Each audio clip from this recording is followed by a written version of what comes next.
நம்மால் ஒருத்தர் கொஞ்சம் வயசானவர், எழுந்திரிச்சு சரியாக நடக்க முடியாது, சாய்வு நாற்காலியிலேயே எப்பவும் உட்காந்துருப்பார். அவர் தனக்கு துணையாக ஒரு நாயை பக்கத்தில் வச்சுருந்தார். அதுவும் ரொம்ப வயசான ஒரு நாய், எழுந்திரிக்கவே சிரமப்படும், நடக்கவும் முடியாது. அவர் பக்கத்திலே இதுவும் சோர்ந்து போய் படுத்து கிடக்கும். அந்த பெரியவரை பார்க்க வந்த ஒருத்தர் கேட்டார், ஏங்க, ஒரு சின்ன பையனை உங்களுக்கு துணையாக வச்சுக்கப்படாதா? இந்த நாயை உங்களுக்கு பாதுகாப்பாக வச்சுருக்கிறீங்களே, உங்களுக்கு ஒரு ஆபத்துன்னா இது எப்படி உங்களுக்கு உதவ முடியும் அப்படின்னார். அப்போ அவர் சொன்னாராம், எனக்கு ஒரு ஆபத்துன்னா அந்த சமயத்தில் இந்த நாய் என்னை தனியாக விட்டுட்டு ஓடி போயிடாமல் இருக்கணும்ல, அதுக்காக தான் இதை நான் வச்சுருக்கிறேன் அப்படின்னாராம். ஒரு ஜென் துறவி, அவருக்கு ரொம்ப வயசாகிட்டுது, கடைசி காலம். நண்பர்களெல்லாம் கூப்பிட்டார். நண்பர்களே, நான் வித்தியாசமான முறையில் சாகணும்னு ஆசைப்பட்றேன், அதுக்கு ஏதாவது யோசனை சொல்லுங்களேன் அப்படின்னு கேட்டாராம். நண்பர்கள் சிரித்தாங்க. என்ன பேச்சு பேசுகிறீங்க, சாவறதுங்கிறது என்ன விளையாட்டு கத்தனமான காரியமா அப்படின்னு கேட்டிருக்காங்க. அந்த துறவி கொஞ்ச நேரம் யோசனை பண்ணார். அப்புறம் கேட்டாராம், இது வரைக்கும் யாராவது நடந்துக்கிட்டே இறந்துருக்குறாங்களா அப்படின்னாராம். எல்லாரும் இல்லைன்னாங்களாம். ஒருத்தர் மட்டும் சொல்லியிருக்கார், அப்படியும் ஒருத்தர் இறந்துருக்கிறதாக ஒரு கதையில் படிச்சிருக்கிறேன், ஒரு ஞானியால் தான் அப்படியெல்லாம் செய்ய முடியும் அப்படின்னு அவர் சொன்னாராம். சரி, அப்படின்னா அந்த முறை நமக்கு வேணாம், நின்றுக்கிட்டே யாராவது உயிரை விட்டுருக்காங்களா அப்படின்னு விசாரித்தாராம். அப்படியும் ஒருத்தர் இறந்துருக்கிறார் அப்படின்னாங்களாம். மறுபடியும் அந்த துறவி யோசனை பண்ணியிருக்கிறார், ஏதாவது வித்தியாசமான முறையில் நாம் போகணும் அப்படிங்கிறது அவருடைய விருப்பம். மனிதன் எப்படி வாழ்கிறானோ அப்படி இறப்பது தான் நல்லது. சரி, யாராவது தலைகீழாக யோகம் செய்யும் நிலையில் இறந்துருக்கிறாங்களா அப்படின்னு விசாரித்தாராம். நண்பர்கள் சிரித்தாங்க. தலைகீழாக நின்னபடி இறந்ததாக நாங்கள் கேள்விப்பட்டதே இல்லை, அது முடியாத காரியம் அப்படின்னு இருக்காங்க. இப்போ அந்த துறவிக்கு திடீர்னு உற்சாகம் வந்துட்டுது. உடனே எழுந்திரிச்சார், தலைகீழாக நின்னார், அப்படியே உயிரை விட்டுட்டார். அவ்வளோதான். அந்த மடாலயத்தில் ஒரே குழப்பம், எப்படி அவரை கீழே இறக்கி படுக்க வைக்கிறது அப்படின்னு புரியல. இப்படி உயிர் விடுறதை பற்றி அவங்க இதுவரைக்கும் கேள்விப்பட்டதும் இல்லை. உண்மையிலேயே இவர் இறந்து தான் போனாராங்கிறதும் தெரியல.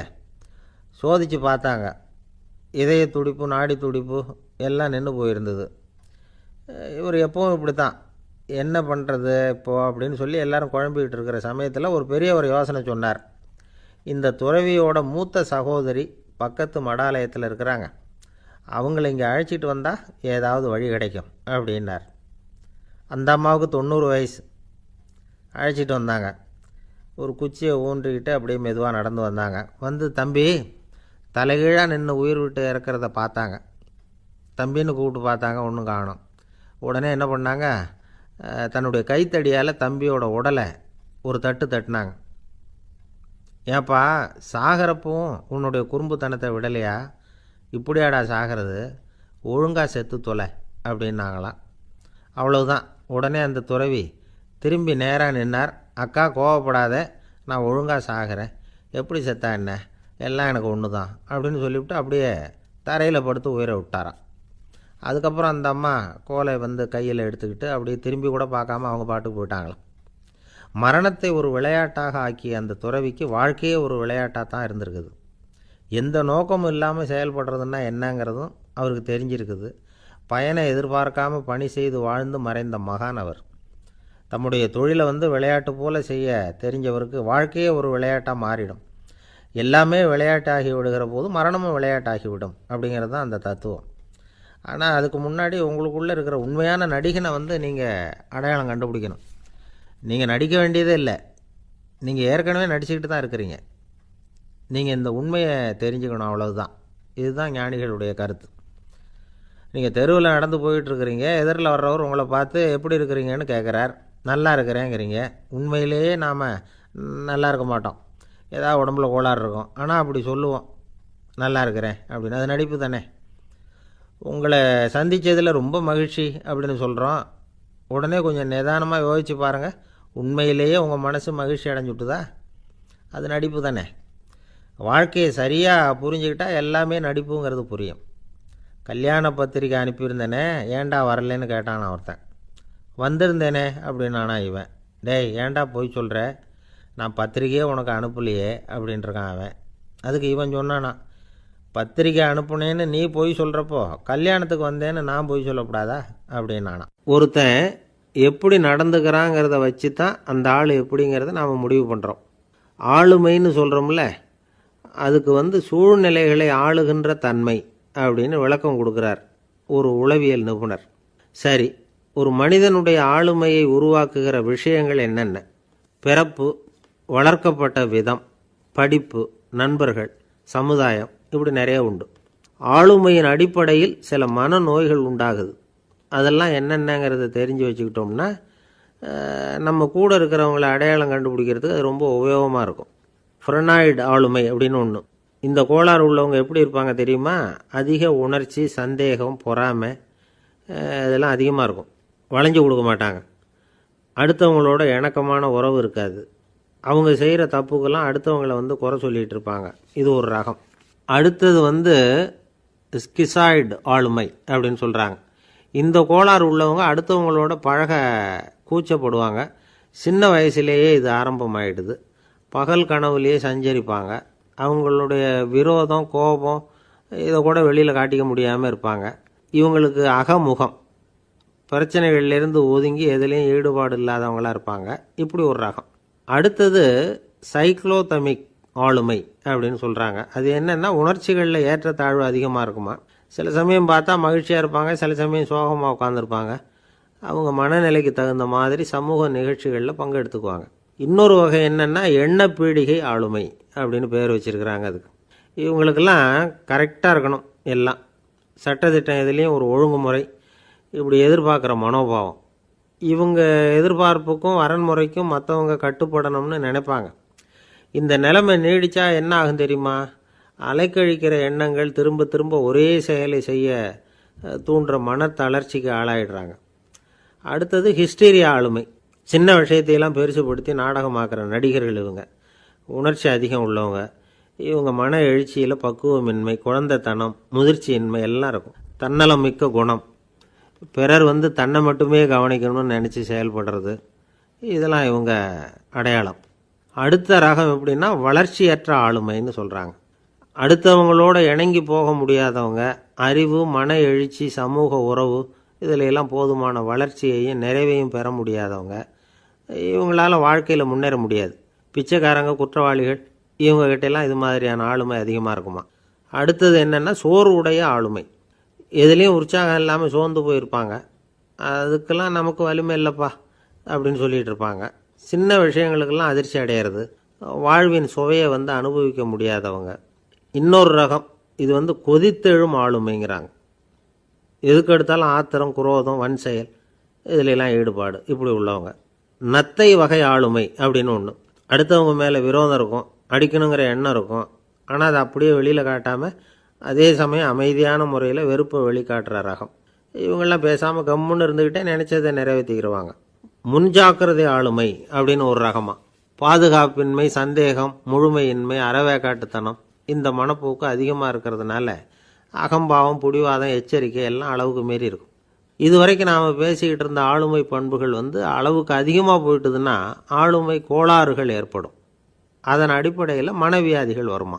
அதனால் இணக்கமான, எல்லாரும் விரும்புகிற இயல்பான ஆளுமையை பெறுவதற்கு நாம் முயற்சி செய்யணும் அப்படிங்கிறது மனோதத்துவ நிபுணர்களுடைய ஆலோசனை.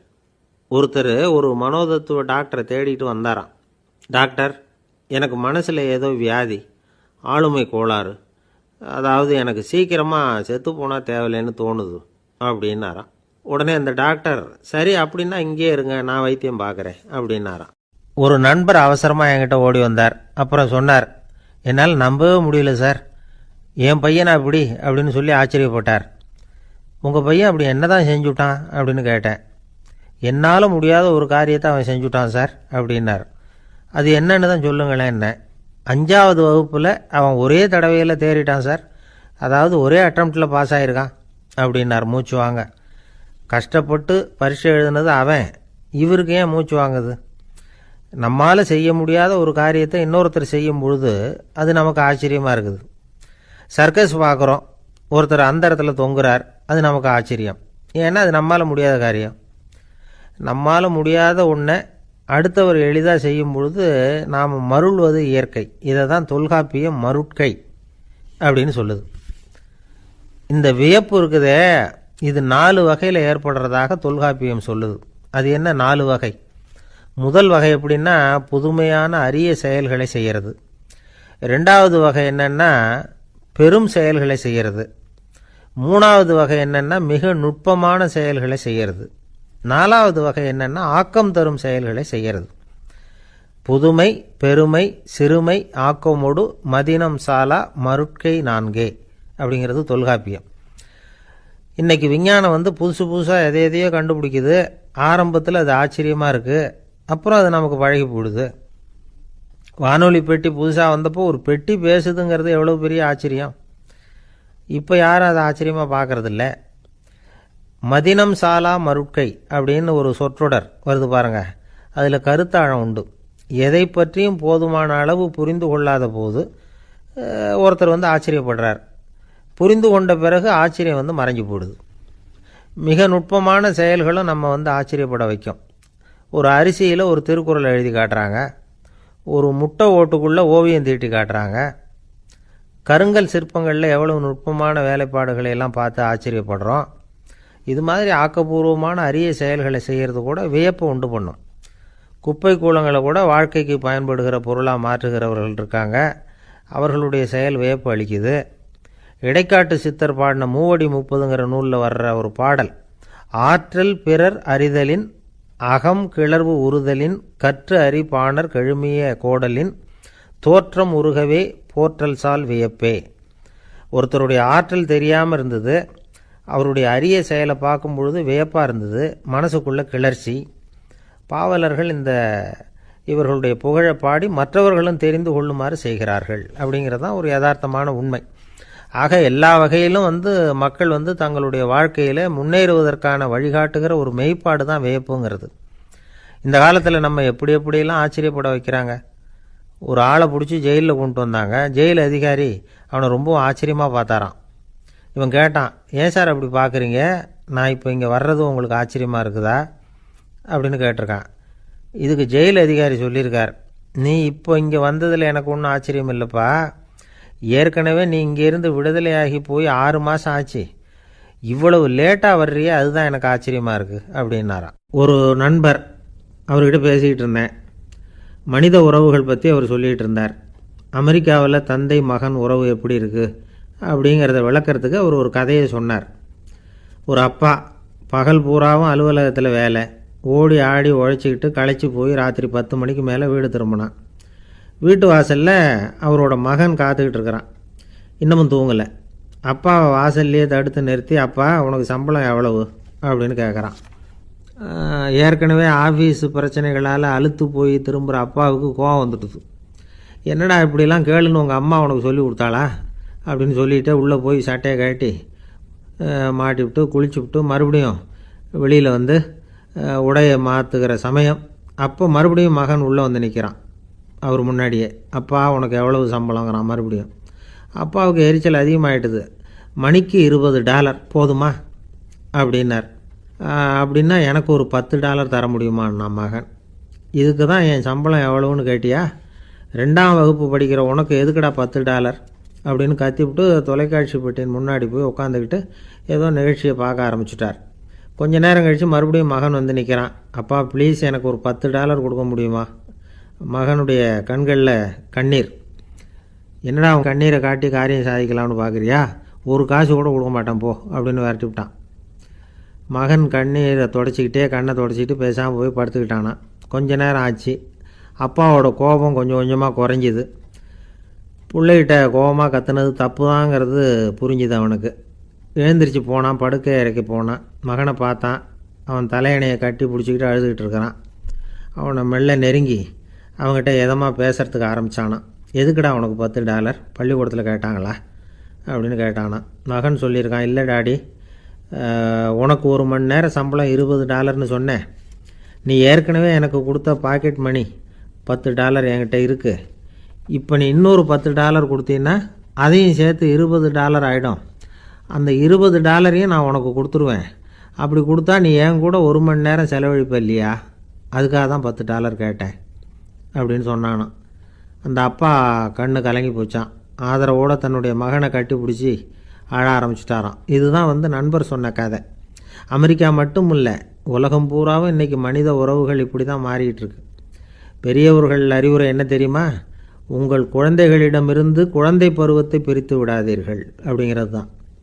அதாவது இன்றைய குழந்தைகள் தங்கள் பிருந்தாவனத்தை இழந்து விடுகிறார்கள் அப்படிங்கிறது அவங்களுடைய கருத்து. இந்த நிலைக்கு நாம் காரணமாக இருந்துடக்கூடாது. குழந்தைகளோட விளையாடுவோம், குடும்பத்தோடு உறவாடுவோம் அப்படிங்கிறது தான் நம்முடைய நோக்கமாக இருக்கணும். இன்றைய உறவு முறைக்கு இன்னொரு உதாரணம் சொல்லுவாங்க. ஒருத்தர் வந்தாராம், அவர் பக்கத்தில் ஒரு சின்ன பையன். நாம் அவரை விசாரிக்கிறோம், யார் இந்த பையன் அப்படின்னா அவர் சொல்கிறார், இவன் எனக்கு தூரத்து உறவு அப்படின்னாராம். இந்த தூரத்து உறவுன்னா எப்படின்னு இருக்கான். இதுக்கு அவன் சொல்லியிருக்கிறான், இவன் எங்கள் அப்பாவுக்கு 8வது புள்ளை அப்படின்னானான். ஒரு குரு, இளம் சீடர்கள் எதிரில் உட்காந்துருக்கிறாங்க. குரு பாடம் நடத்திக்கிட்டு இருக்கிறார். சீடர்களுக்கு ஒரு ஆசை, அதாவது ஒரு முக்கியமான மந்திரத்தை நம்ம குருநாதர்கிட்ட இருந்து கற்றுக்கணும் அப்படிங்கிறது அவங்க ஆசை. அது என்ன மந்திரம்னா, இறந்தவரை உயிர்ப்பிக்கக்கூடிய புனித மந்திரம். அதாவது செத்தவங்களுக்கு மீண்டும் உயிர் உண்டாக்குகிற மந்திரம். குருவே, தயவு பண்ணி அந்த மந்திரத்தை எங்களுக்கு உபதேசிக்கணும் அப்படின்னு கேட்டாங்க. அது ரொம்ப ஆபத்தானது, அது என்னத்துக்கு உங்களுக்கு வேண்டாமேன்னாராம் குரு. எங்களுடைய நம்பிக்கை உறுதிப்படுறதுக்காகத்தான் கேட்குறோம், வேற ஒன்றும் இல்லை அப்படின்னாங்களாம் சீடர்கள். பக்குவப்படாத அறிவுங்கிறது ரொம்ப ஆபத்தானது அப்படின்னாராம் குரு. இது சீடர்களுக்கு புரியல. அது எப்படிங்க பக்குவப்படாத அறிவு ஆபத்தானதுன்னு சொல்கிறீங்க, அப்படின்னா என்ன அப்படின்னு கேட்டிருக்காங்க சீடர்கள். குரு அதுக்கு விளக்கம் கொடுத்தாராம். அந்த மந்திரத்தை எப்போ பயன்படுத்தணுங்கிறது முக்கியம். அதை அறியக்கூடிய ஞானம் ஏற்படுகிற வரைக்கும் அதை தெரிஞ்சுக்காமல் இருக்கிறது தான் நல்லது, இல்லைன்னா ஆபத்துன்னாராம். ஆனால் அந்த சீடர்கள் அதை கேட்குற மாதிரி இல்லை, ரொம்ப பிடிவாதம் பண்ண ஆரம்பிச்சிட்டாங்க. சரி வாங்க சொல்கிறேன்னார் குரு. எல்லோரும் வந்தாங்க. அந்த புனித மந்திரத்தை அவங்களுக்கு ரகசியமாக உபதேசம் பண்ணார். உபதேசம் பண்ணிவிட்டு அவங்களுக்கு எச்சரிக்கையும் கொடுத்தார். இந்த மந்திரத்தை நல்லா ஆராய்ச்சி பார்த்ததுக்கு அப்புறம்தான் உச்சரிக்கணும், அவசரப்பட்டு எதுவும் செஞ்சிடக்கூடாது அப்படின்னு ஒரு தடவைக்கு பல தடவை எச்சரிக்கை கொடுத்தார். சரின்னு சொல்லிவிட்டு அவங்கெல்லாம் மந்திரத்தை கற்றுக்கிட்டு எழுந்திரிச்சு போயிட்டாங்க. ஒரு நாள் அந்த சீடர்கள் எல்லாம் மணற்பாங்கான இடத்துல அப்படியே நடந்து போயிட்டுருக்கிறாங்க. ஒரு பாலைவன பகுதி மாதிரி ஒரு இடம். அங்கே ஒரு இடத்துல எலும்புகள் குவியலாக கிடந்தது. உடனே இந்த சீடர்கள் முன்ன பின்ன யோசிக்காமல், தியானமும் பண்ணாமல், அந்த மந்திரத்தோட பயனை சோதித்து பார்க்கணும் அப்படின்னு நினச்சிக்கிட்டு அந்த மந்திரத்தை உச்சரிக்க ஆரம்பிச்சிட்டாங்க. அவ்வளோதான். உடனே என்னாச்சு தெரியுமா? அந்த எலும்புகள் எல்லாம் ஓநாய்களாக மாறி அவங்கள துரத்த ஆரம்பிச்சுட்டுது. சீடர்கள் எல்லாம் தலைதெறிக்க ஓட ஆரம்பிச்சிட்டாங்க. ஓநாய்களும் விடலை, அவங்கள துரத்தி பிடிச்சி கடித்து கொதற ஆரம்பிச்சுட்டுது. அப்போ தான் அந்த சீடர்களுக்கு குரு சொன்ன அறிவுரையோட அர்த்தம் புரிஞ்சுது. பக்குவப்படாத அறிவு ஆபத்தானது அப்படிங்கிறது. அதனால் இதிலேருந்து நாம் தெரிஞ்சுக்க வேண்டியது என்னென்னா, நாம் நம்ம அறிவை வளர்த்துக்கிட்டால் மட்டும் போதாது, அந்த அறிவை எப்போ எப்படி பயன்படுத்தணும் அப்படிங்கிற பக்குவமும் நமக்கு வரணும். அப்போ தான் வாழ்க்கை நல்லபடியாக அமையும், இல்லைன்னா இடைஞ்சல் தான். இந்த காலத்தில் சில சின்ன பிள்ளைங்களுக்கே அறிவு ரொம்ப பக்குவப்பட்டிருக்குங்கிறத உணர முடியுது. ஒரு சின்ன பையன் பள்ளிக்கூடத்தில் மார்க் லிஸ்ட் கொடுத்தாங்க, வாங்கிக்கிட்டு அவசரமாக வீட்டுக்கு ஓடினான். எதிரில் வந்த ஒருத்தர் கேட்டார், என்ன அவசரம், ஏன் இப்படி வேகமாக ஓடுறேன்னார். எங்கள் அம்மா கிட்ட அடி வாங்கணும், அதுக்காக தான் ஓடுறேன்னா. அடி வாங்கிறதுக்காக இவ்வளவு அவசரம்னார் அவர். அப்படி இல்லைங்க, நான் போகிறதுக்குள்ளே எங்கள் அப்பா வீட்டுக்கு வந்துட்டாருன்னா அவர்கிட்ட அடி வாங்க வேண்டியிருக்கும், அதை அவாய்ட் பண்ணுறதுக்காக இப்படி ஓடுறேன் அப்படின்னு நானான் அந்த பையன். ஒரு காடு, அங்கே புத்தர் அவர் பாட்டுக்கு நடந்து போய்கிட்டே இருக்கிறார். அவருக்கு பின்னாடி ஒரு குரங்கு, அதுவும் தொடர்ந்து வந்துக்கிட்டே இருக்குது. புத்தர் திரும்பி பார்த்தார். குரங்கு அப்படியே குதித்து உயர எழும்பி ஒரு கிளையில் போய் உக்காந்துது. ஏன் இப்படி பண்ணுறேன்னு கேட்டார் புத்தர். என்னை சாதாரணமாக நினைக்க வேணாம், நான் மகாமந்தி, என்னால் எல்லாம் முடியும், முடியாதுங்கிற வார்த்தையே என்னுடைய அகராதியில் கிடையாது, என்ன வேணும்னாலும் செய்வேன் அப்படின்னுது. அப்படின்னா ஒரு பந்தயம் வச்சுக்கலாமான்னார் இவர். ஓ வச்சுக்கலாமேன்னுது. வேற ஒன்றும் இல்லை, இப்போ நீ மேலே எழும்பி அந்த கிளையில் உட்காந்தது மாதிரி அங்கேருந்து தாவி என் உள்ளங்கையில் உட்காரணும், அவ்வளோதான் அப்படின்னார். அப்படி உட்காந்துட்டா என்ன பரிசு அப்படின்னு கேட்டது அது.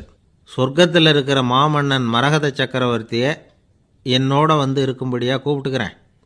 அந்த சமயத்தில் அவருடைய அரியணை அங்கே காலியாகிடும், நீ அதில் போய் உட்காந்துக்கலாம்.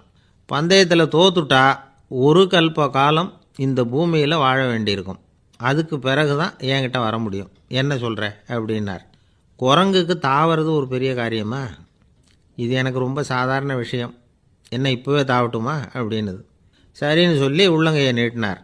அவருடைய கை தாமரை இலை அளவுக்கு அப்படியே விரிஞ்சுது. குரங்கு சௌகரியமாக வந்து உட்கார்றதுக்காக.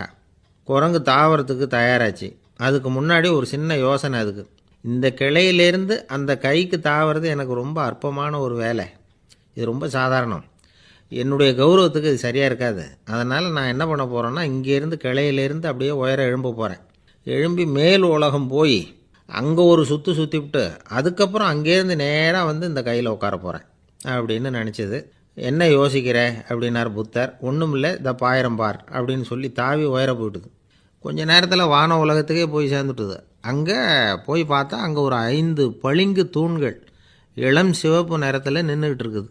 குரங்கு நினச்சிக்கிட்டது, புத்தர்கிட்ட போய் இந்த பளிங்கு தூண்களை பார்த்தோம்னு சொன்னால் அப்படியே திகைச்சு போயிடுவார்.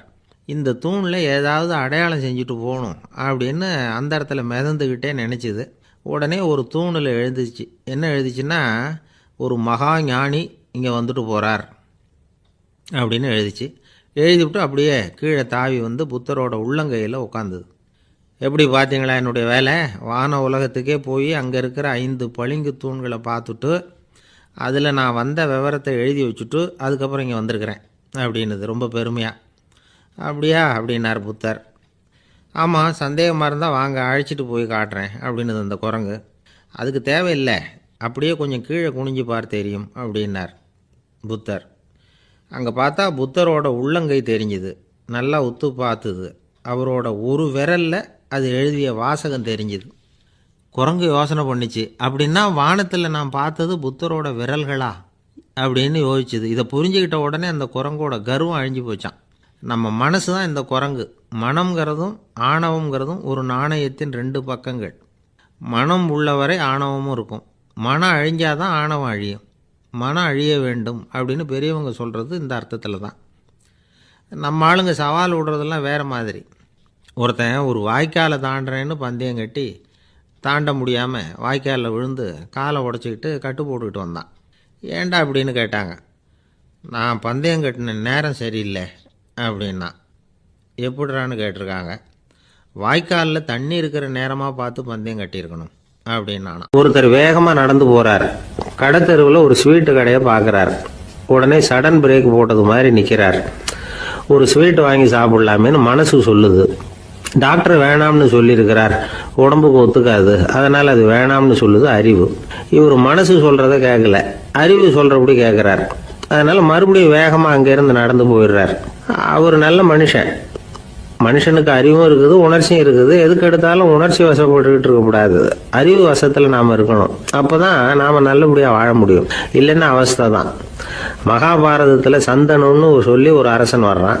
அவன் ஒரு சமயம் அறிவு வசப்படாமல் உணர்ச்சி வசப்படுறான். அதாவது ஒரு நாள் கங்கை கரையில் ஒரு அழகான பொண்ணை பார்க்குறான். இவனுடைய மனசு அவகிட்ட போயிடுது. அவளை கல்யாணம் பண்ணிக்கிறதுக்கு ஆசைப்படுறான். அந்த பொண்ணு சரின்னு சம்மதிக்கிறா. ஆனால் ஒரு நிபந்தனை போடுறா. அந்த நிபந்தனைக்கு சம்மதம்னு சொன்னாதான் உன்னை கல்யாணம் பண்ணிக்குவேன்னு சொல்றா. சரி, அவ போட்ட நிபந்தனை என்ன தெரியுமா?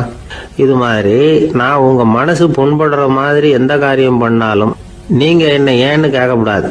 நான் செய்யற காரியத்தை தடுக்கவும் கூடாது. அப்படி நீங்க செஞ்சா அடுத்த கணமே நான் உங்களை பிரிஞ்சு போயிடுவேன். இதுதான் அந்த பொண்ணு போட்ட நிபந்தனை.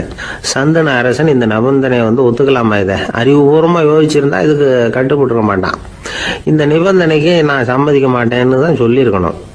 ஆனால் அவன் அந்த நேரத்தில் உணர்ச்சி வசத்தில் இருந்தான். அதனால நீ என்ன சொன்னாலும் சரின்னு ஒத்துக்கிட்டான். அப்புறம் கல்யாணம் பண்ணிக்கிட்டான். இதனால என்ன ஆச்சு? 7 பச்சை இளம் குழந்தைகளை பிறந்த உடனே அவன் கங்கையில் தூக்கி எறிஞ்சி கொல்லக்கூடிய கோர காட்சியை இவன் ஒன்று பின்னாடி ஒன்றா பார்க்க வேண்டியதாக போச்சு. கடைசியில் 8வது குழந்தை பிறந்ததுன்னா அவனுடைய அறிவு மேலோங்குது. அந்த கொடிய செயலை தடுத்து நிறுத்துறான். அந்த 8வது குழந்தை தான் பின்னாடி பீஷ்மர் ஆகிறார். ஒரு பக்தி பிரசங்கத்துல ஒரு பேச்சாளர் இந்த விஷயத்தை சொல்லிவிட்டு இன்னொரு விஷயமும் சொன்னார். அது என்னன்னா, சந்தனு மன்னன் அறிவுக்கும் உணர்ச்சிக்கும் நடுவில் அகப்பட்டு தவிச்சதுனால அவன் வம்சத்துல வந்த கௌரவர்கள் உணர்ச்சி வசப்பட்டாங்க, பாண்டவர்கள் அறிவு வசப்பட்டாங்க அப்படின்னு சொன்னார். மனுஷனுக்கு உணர்ச்சியை விட அறிவு மேலோங்கி இருக்கணுங்கிறது சரிதான். ஆனால் அந்த அறிவை எப்படி உபயோகப்படுத்துறோங்கிறது முக்கியம். ஒருத்தர் சொன்னார், சார் இன்னைக்கு கோயம்புத்தூர்ல ஒரு கல்யாணம், அதுக்கு நான் போக முடியலேன்னு நினைக்கும் பொழுது மனசுக்கு ரொம்ப வருத்தமாக இருக்குது சார் அப்படின்னார். ரொம்ப உணர்ச்சி வசப்பட்டார். அதுக்காக கவலைப்படாதீங்க சார், ஒரு வாழ்த்து தந்தி கொடுத்துருங்களேன் அப்படின்னார் இன்னொருத்தர். அது எப்படி சார் முடியும்னார் அவர். நான் தானே சார் கல்யாண மாப்பிள்ளை அப்படிங்கிறார் அந்த ஆள். காசியில் இருக்கிற கடவுள் காசி விஸ்வநாதர், அங்கே இருக்கிற தேவி காசி விசாலாட்சி. இவங்க 2 பேரும் ஒரு நாள் பேசிக்கிட்டு இருந்தப்போ கடவுள் சொன்னார், இந்த மனிதர்களை நாம் ரொம்பவும் நம்பிக்கையோடு தான் படைச்சிருக்கிறோம், இருந்தாலும் அவங்களுக்கு தான் நம்பிக்கை இல்லை, எதுலேயும் ஒரு உண்மையான நம்பிக்கை இல்லாமல் வாழ்ந்துக்கிட்டு இருக்கிறாங்க அப்படின்னார். என்ன அப்படி சொல்கிறீங்க? அதை பாருங்கள், எவ்வளவு பேர் காசியை தேடிட்டு வந்து கங்கையில் குளிச்சுக்கிட்டு இருக்கிறாங்க, அவங்களெலாம் நம்பிக்கை இல்லைன்னா இவ்வளவு தூரம் தேடிட்டு வந்து இங்கே குளிப்பாங்களா அப்படின்னு நாங்கள் தேவி. சரி, அதை சோதித்து பார்க்கலாம் அப்படின்னு 2 பேரும் முடிவு பண்ணிக்கிட்டாங்க. உடனே ஒரு திட்டம் போட்டாங்க. அது எப்படின்னா, நாம் 2 பேருமே பக்தர்கள் மாதிரி உருவத்தை மாற்றிக்கிட்டு கங்கை கரைக்கு போக வேண்டியது. நான் வந்து கங்கையில் இறங்கி குளிக்கிறேன், கொஞ்ச நேரத்தில் சுழலில் மாட்டிக்கிட்டது மாதிரி நடிக்கிறேன். நீ உடனே கரையிலிருந்து சத்தம் போடு, என்னோடய வீட்டுக்காரரை யாராவது காப்பாற்றுங்களேன் காப்பாற்றுங்களேன்னு சத்தம் போடு. அதோடு இன்னொன்று சொல்லு, யாராவது ஒரு புண்ணிய ஆத்மா அவர்கிட்ட போய் அவருடைய முடியை பிடிச்சி இழுக்கணும், அப்படி ஒரு சாபம் இருக்குது எங்களுக்கு. புண்ணிய ஆத்மா, அதாவது எந்த பாவமும் செய்யாத இல்லாத ஒருத்தர் தான் அவரை காப்பாற்ற முடியும். அப்படிப்பட்டவங்க யாராவது வெள்ளத்தில் குதித்து என்னுடைய கணவரை காப்பாற்றுங்கோ அப்படின்னு நீ சத்தம் போடு, கூச்சல் போடு, என்ன நடக்குதுன்னு பார்க்கலாம் அப்படின்னார் கடவுள். சரின்னு சொல்லி 2 பேருமா சாதாரண பக்தர்கள் மாதிரி கங்கை கரைக்கு வந்து சேர்ந்தாங்க. அவர் இறங்கி குளித்தார். திட்டம் போட்டது மாதிரியே சுழலில் மாட்டிக்கிட்டது மாதிரி கத்துனார். கரையில் இருந்த அந்த அம்மா, ஐயோ என் கணவரை காப்பாற்றுங்களேன், யாராவது காப்பாற்றுங்களேன்னு கத்துனாங்க. பல பேர் ஓடி வந்தாங்க. உடனே இவங்க, பாவம் இல்லாத புண்ணிய ஆத்மா ஒருத்தரால் தான் என்னுடைய கணவர் காப்பாற்றப்படணுங்கிறது விதி, அப்படி ஒரு சாபம் இருக்குது, அதனால் புண்ணிய ஆத்மா யாராவது அவர்கிட்ட போய் அவர் முடியை பிடிச்சி தூக்குனா அவரை காப்பாற்றி கொள்ளலாம் அப்படின்னாங்க. இவங்க இப்படி சொன்னதும் எல்லோரும் திகைச்சு போய் நின்றுட்டாங்க. ஒவ்வொருத்தருக்கும் அவங்க செஞ்ச பாவம்லாம் ஒவ்வொன்றா ஞாபகத்துக்கு வர ஆரம்பிச்சுட்டுது. சரி, இதுக்கு நாம லாயக்கு இல்லை அப்படின்னு சொல்லி ஒதுங்கி போக ஆரம்பிச்சிட்டாங்க எல்லாம். இந்த சமயத்தில் யாரோ ஒருத்தர் வேகமாக ஓடி வந்தார், ஆற்றுல குதித்தார். அவர்கிட்ட போனார், முடியை பிடிச்சார், தூக்குனார், அவரை காப்பாற்றி கரைக்கு கொண்டுட்டு வந்துட்டார். அப்படி காப்பாற்றின அந்த ஆளை இவங்க 2 பேரும் தனியாக கூப்பிட்டுக்கிட்டு ஒரு மண்டபத்துக்கு வந்துட்டாங்க. வந்து விசாரிக்கிறாங்க. நீ யாரப்பா அப்படின்னு கேட்குறாங்க. ஏதும் தெரியாத மாதிரி. நான் இந்த ஊர் அன்ன சத்திரத்தில் வேலை செய்கிற ஒரு சமையல்காரன் அப்படிங்கிறார். நீ வந்து கங்கையில் குளிக்கிறது உண்டான்னு கேட்டிருக்காங்க. நான் இந்த ஊர்லேயே தான் இருக்கிறேன், இருந்தாலும் தினமும் கங்கையில் குளிக்கிறதில்ல, எப்போது ஒரு நாள் அங்கே குளிப்பேன் அப்படின்னார். கங்கையில் மூழ்கி எழுந்திரிச்சா பாவம்லாம் தொலையும்னு சொல்கிறாங்க. அப்படி இருக்கிறப்போ அங்கே இன்றைக்கி கங்கையில் குளிச்சுக்கிட்டு இருக்கிறவங்கெல்லாம் தங்களை வந்து புண்ணிய ஆத்மாவா நினைக்கல. கங்கையில் குளிக்காத நீ உன்னை வந்து புண்ணிய ஆத்மாவா நினச்சி என்னை காப்பாற்ற வந்திருக்கிற, அது எப்படி அப்படின்னு கேட்டார். அதுக்கு அந்த ஆள் சொல்கிறான், கங்கையில் குதித்ததுக்கு அப்புறம் தானே உங்களை காப்பாற்ற போகிறோம், அப்படி குதிக்கும் பொழுது என்னுடைய பாவம்லாம் போயிருக்கும்ல, நான் புண்ணிய ஆத்மாவாக ஆயிருப்பேனே, அதனால தான் துணிஞ்சு வந்து உங்களை காப்பாற்றினேன் அப்படின்னா. கடவுளும் தேவியும் அவனுக்கு வந்து காட்சி கொடுத்தாங்களாம். இப்படி ஒரு கதை உண்டு. அதாவது கங்கையில் குளிச்சுக்கிட்டு இருக்கிறவங்களுக்கே தங்களுடைய பாவம் போகுங்கிற நம்பிக்கை பரிபூர்ணமாக இல்லை, குளிக்காத ஒருத்தனுக்கு அந்த நம்பிக்கை இருந்தது. அதனால் அவனால் கடவுளை பார்க்க முடிஞ்சது. கடவுளை வந்து நாமளும் பார்க்க முடியுமா முடியாதா அப்படிங்கிற குழப்பம்லாம் நமக்கு வேண்டியதில்லை.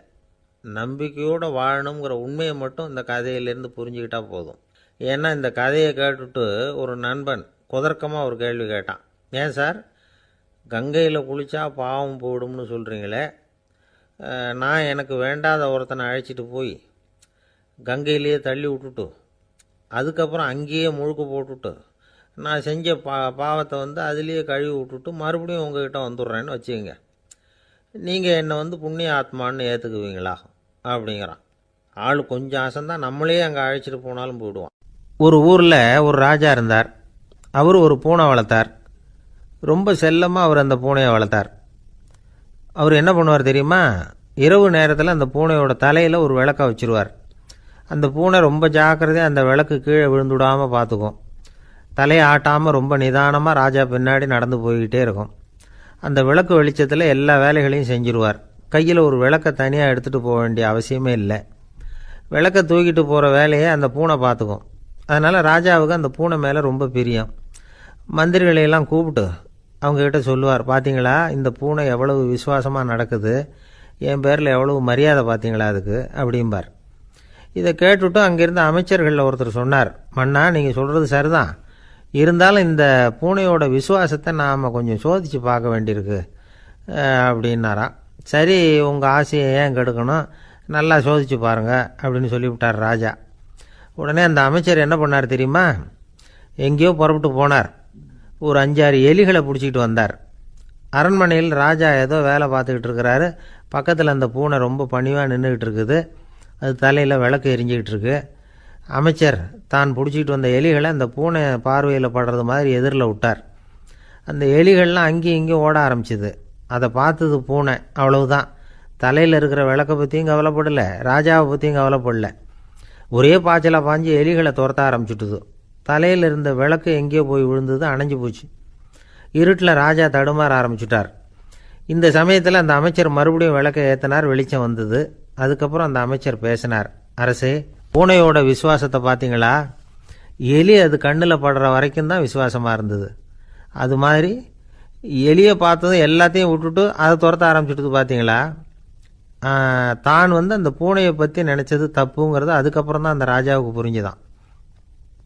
சரி, இப்போ எதுக்கு இந்த கதையெல்லாம் அப்படிங்கிறீங்களா? இந்த பூனை மாதிரி தான் நம்ம மனசும். மனசை எவ்வளவு தான் பயிற்சி கொடுத்து பக்குவமாக வச்சுருந்தாலும் பார்க்குறதுக்கு பரமசாது மாதிரி தான் இருக்கும். பார்க்க வேண்டியதை பார்த்துட்டுதுன்னா பாஞ்சிரும். இந்த பூனை மாதிரி புலன் இன்ப பொருள்கள் கிட்டாத வரைக்கும் மனம் அடங்கி இருக்கிறது மாதிரி தான் தெரியும். கொஞ்சம் வாய்ப்பு கிடைச்சாலும் அது குதிக்க ஆரம்பிச்சிடும், தப்பு பண்ண ஆரம்பிச்சிடும். பெரிய பெரிய முனிவர்கள் வாழ்க்கையில் நடந்த வீழ்ச்சி இதை தான் நிரூபிக்குது. புலன்களின் ஆற்றல் அதிகம். அதனால் மனக்கட்டுப்பாடு பயிற்சிகளில் ரொம்ப எச்சரிக்கையாக இருக்கணுங்கிறார் சுவாமி சிவானந்தர்.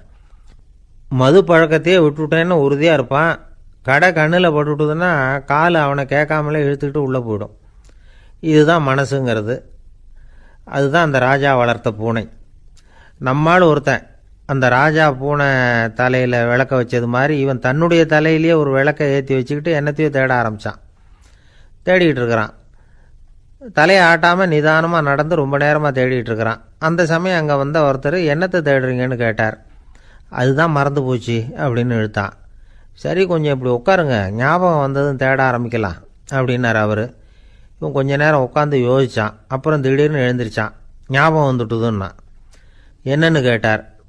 எங்கள் வீட்டில் இருந்த விளக்கை எங்கே வச்சேன்னு தெரியல, அதை தான் தேடிக்கிட்டு இருக்கிறேன், ஏற்றி வைக்கலாம்னு பார்க்குறேன் அப்படின்னா. பக்தின்னு சொல்கிறோம் இல்லையா, அது 3 வகைப்படும் அப்படிங்கிறார் ஒரு பெரியவர். அது என்ன 3 வகைன்னா, தெய்வ பக்தி, அடியார்கள் பக்தி, குரு பக்தி.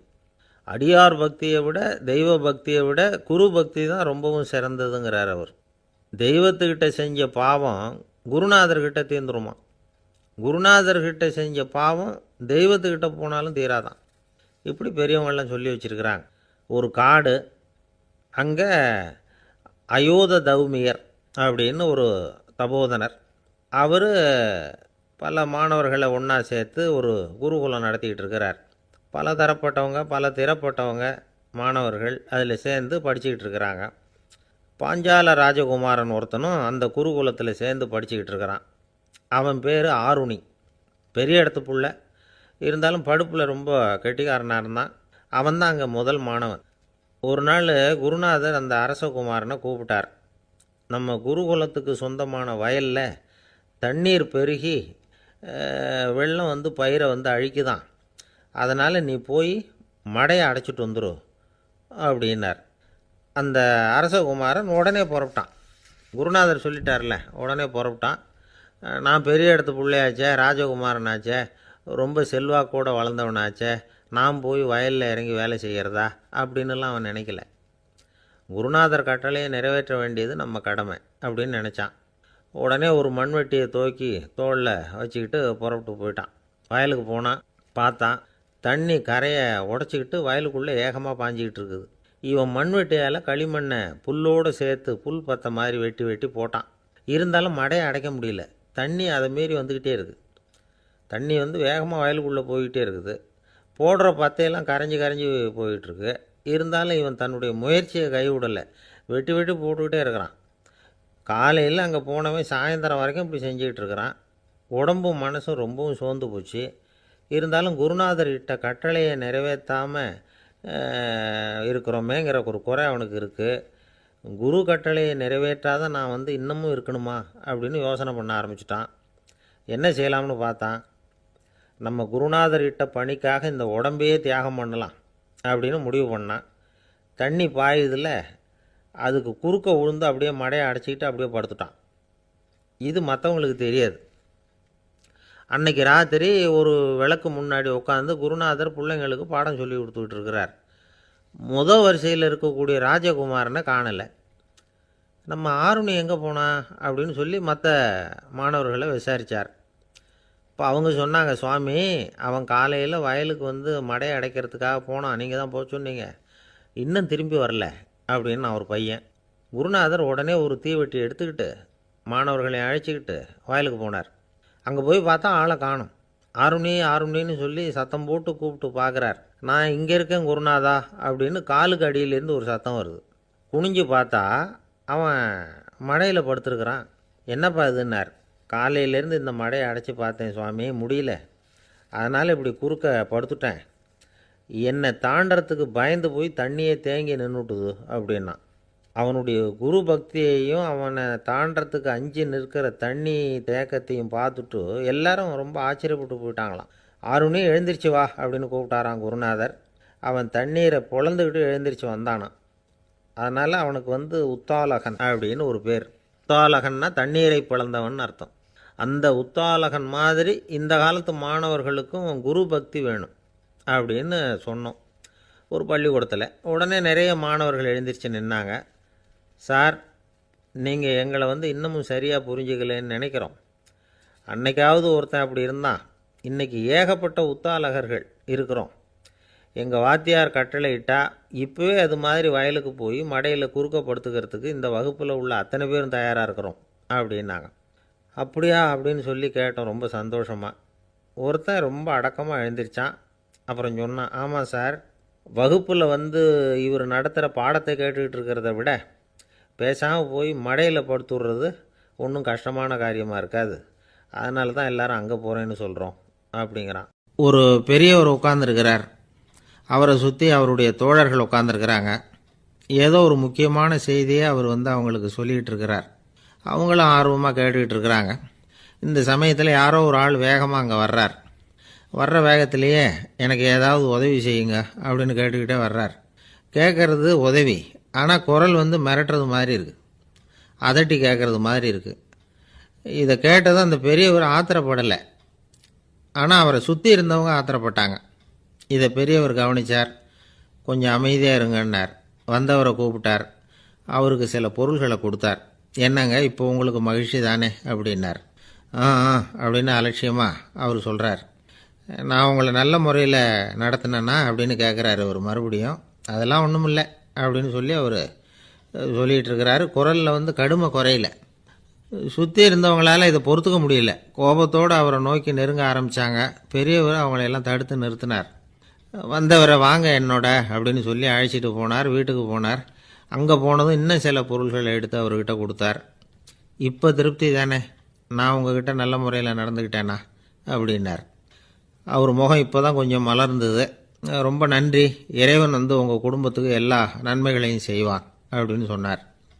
இதே வார்த்தைகளை என்னுடைய தோழர்கள்கிட்டே வந்து சொல்லிட்டீங்கன்னா அவங்க கோபம் தணிஞ்சிரும், வர முடியுமான்னார். கண்டிப்பாக வர்றேன் அப்படின்னாரு. மறுநாள் காலையில் அந்த இடத்துக்கு வந்தார். அதே மாதிரி சொல்லிவிட்டு அவர் போயிட்டார். தோழர்கள்லாம் ரொம்ப வியப்போடு பெரியவரை பார்த்தாங்க. அந்த பெரியவர் தான் நபிகள் நாயகம். அவர் சொன்னார், ஒருத்தன் ரொம்ப ஆசையாக ஒரு ஒட்டகத்தை வளர்த்துக்கிட்டு வந்தான். ஒரு நாள் அந்த ஒட்டகம் வந்து கயத்தை அறுத்துக்கிட்டு ஓடி போயிட்டுது. அக்கம் பக்கத்தில் இருக்கிறவங்கெல்லாம் அந்த ஒட்டகத்தை பிடிக்கிறதுக்கு முயற்சி பண்ணாங்க. அதை துரத்திக்கிட்டு ஓடினாங்க. ஒட்டகம் வந்து தாறுமாறாக ஓட ஆரம்பிச்சிது. இந்த சமயத்தில் ஒட்டகத்தை வளர்த்தவன் அங்கே ஓடி வந்தான். நீங்கள் அதை ஒன்றும் செய்ய வேணாம், விட்டுருங்க. அதோட சுபாவம் எனக்கு நல்லா தெரியும். அதை சுலபமாக என்னோடய வழிக்கு கொண்டுட்டு வந்துட முடியும். நான் பார்த்துக்கிறேன், விட்டுருங்க அப்படின்னா. எல்லாரும் விலைக்கு போயிட்டாங்க. இவன் என்ன செஞ்சான் தெரியுமா? கொஞ்சம் புல்லை கையில் எடுத்துக்கிட்டு அந்த ஒட்டகத்தை நெருங்கினான். அவ்வளவுதான். அது ஓடி வந்து இவன் காலடியில் உட்காந்துக்கிட்டது. செல்லமாக அதை அப்படியே தடவி கொடுத்தான். முதுகில் ஏறி உட்காந்துக்கிட்டான். அது பாட்டுக்கு சாதுவாக நடந்து போகுது. இந்த கதையை நபிகள் நாயகம் தம்முடைய தோழர்களுக்கு சொல்கிறார்.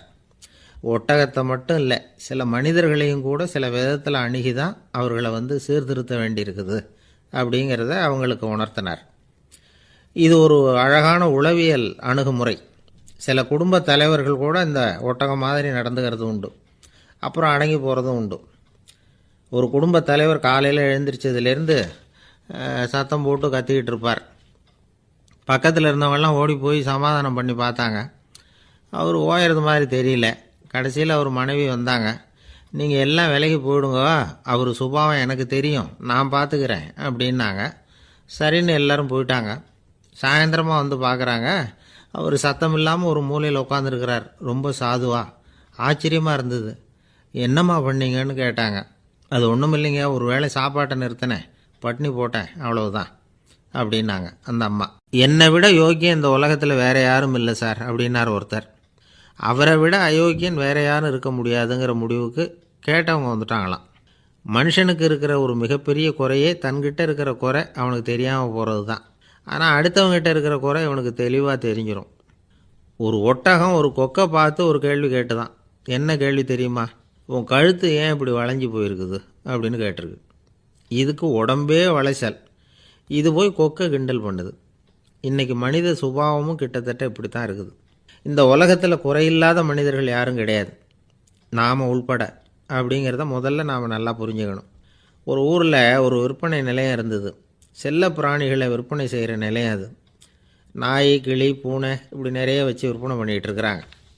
நாய்க்குட்டி விற்பனை செய்கிற பகுதியில் ஒரு சிறுவன் நின்றுக்கிட்டு இருந்தான்.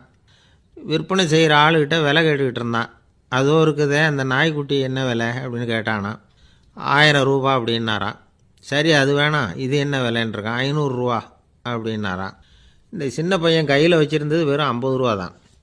அதனால் இதை விட குறைச்சலாக கிடைக்குமான்னு பார்த்துருக்கான்.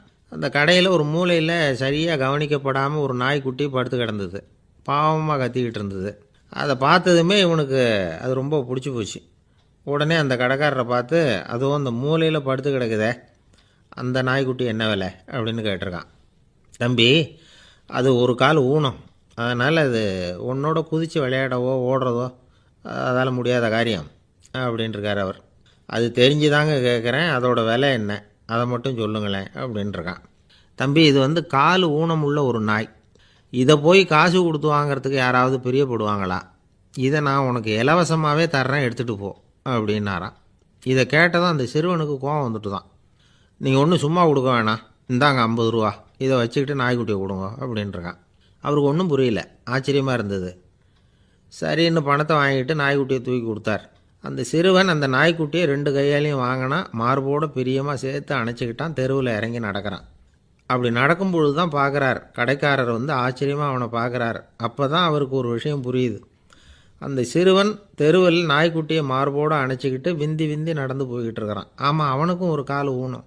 இந்த நாய்க்குட்டியை யாருமே வாங்க மாட்டாங்கன்னு நினச்சிக்கிட்டு இருந்தார். குறையுள்ள அதுக்கும் ஒரு எஜமானன் கிடச்சிட்டான்.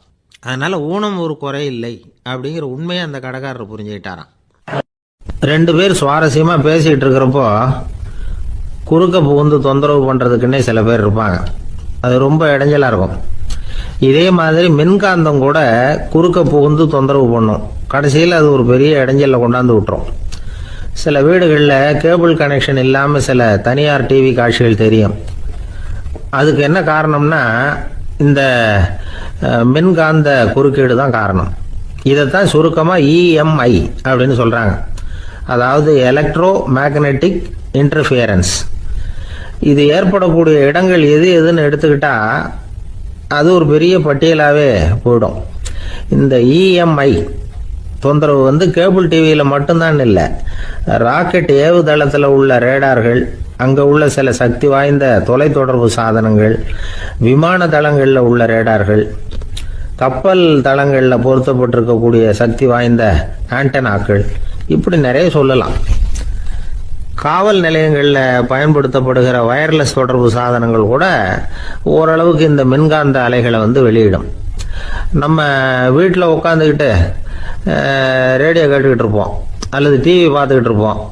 அந்த சமயத்தில் பக்கத்து தெருவில் ஒரு மோட்டார் சைக்கிள் அல்லது காரு, குறிப்பாக பெட்ரோல் இன்ஜின், அது போகிறப்போ அதில் உள்ள மின்கலத்தில் வந்து, அதாவது மேக்னட்டோ பேட்டரியிலிருந்து வெளிப்படுகிற மின்காந்த அலை இங்கே வந்து டிவியிலையும் ரேடியோவிலையும் கரகரப்பு உண்டு பண்ணும். சரி, இது வந்து பெருசாக என்ன இடைஞ்சலை உண்டு பண்ணிட போகுது அப்படின்னு நாம் அலட்சியமாக நினைக்கலாம். வயசானவங்களுக்கு மறதி நோயின்னு ஒன்று வரும்ல, அல்ஷமீர், அதாவது மூளையில் உள்ள செல்கள் வந்து செயலிழந்து போயிடுறது, அது செய்ய வேண்டிய வேலையை மறந்துடும்.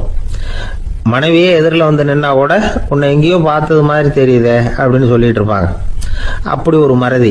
இந்த விசித்திரமான நோய்க்கு இதுவரைக்கும் மருந்தே இல்லைன்னு வேற சொல்றாங்க. இந்த மைக்ரோ ஓவன் அப்படின்னு சொல்லக்கூடிய சமையல் அடுப்புகள் கூட மின்காந்த அலைகளை வந்து வெளியிடுது. சமயத்தில் சில தொழிற்சாலைகளில் கூட பெரிய விபத்துக்களை இந்த இஎம்ஐ உண்டு பண்ணிவிடும். இதை பற்றி தீவிரமாக சிந்திக்க ஆரம்பிச்சதே ஒரு விபத்துக்கு பிறகுதான். அமெரிக்காவுக்கும் வியட்நாமுக்கும் இடையில போர் நடந்தது.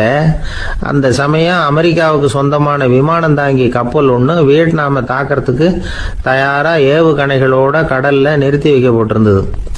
தற்செயலாக அந்த பகுதியில் கப்பல் தொலைத்தொடர்பு பகுதிக்கு அருகில் ஊடுருவிய இந்த சக்தி வாய்ந்த ரேடியோ அலைகள் ஏவுகணையில் இருந்த மின்னணு சர்க்கியூட்டை பூர்த்தி செஞ்சு வச்சுட்டுது. அவ்வளவுதான், ஏவுகணை அங்கேயே வெடிச்சு செதறி போச்சு. 130 பேர் அந்த இடத்துலயே உடல் கருகி செத்து போட்டாங்க. ஏகப்பட்ட பொருள்கள் நாசம். இந்த விபத்துக்கான காரணம் என்னங்கிறத உடனடியாக யாராலையும் கண்டுபிடிக்க முடியல.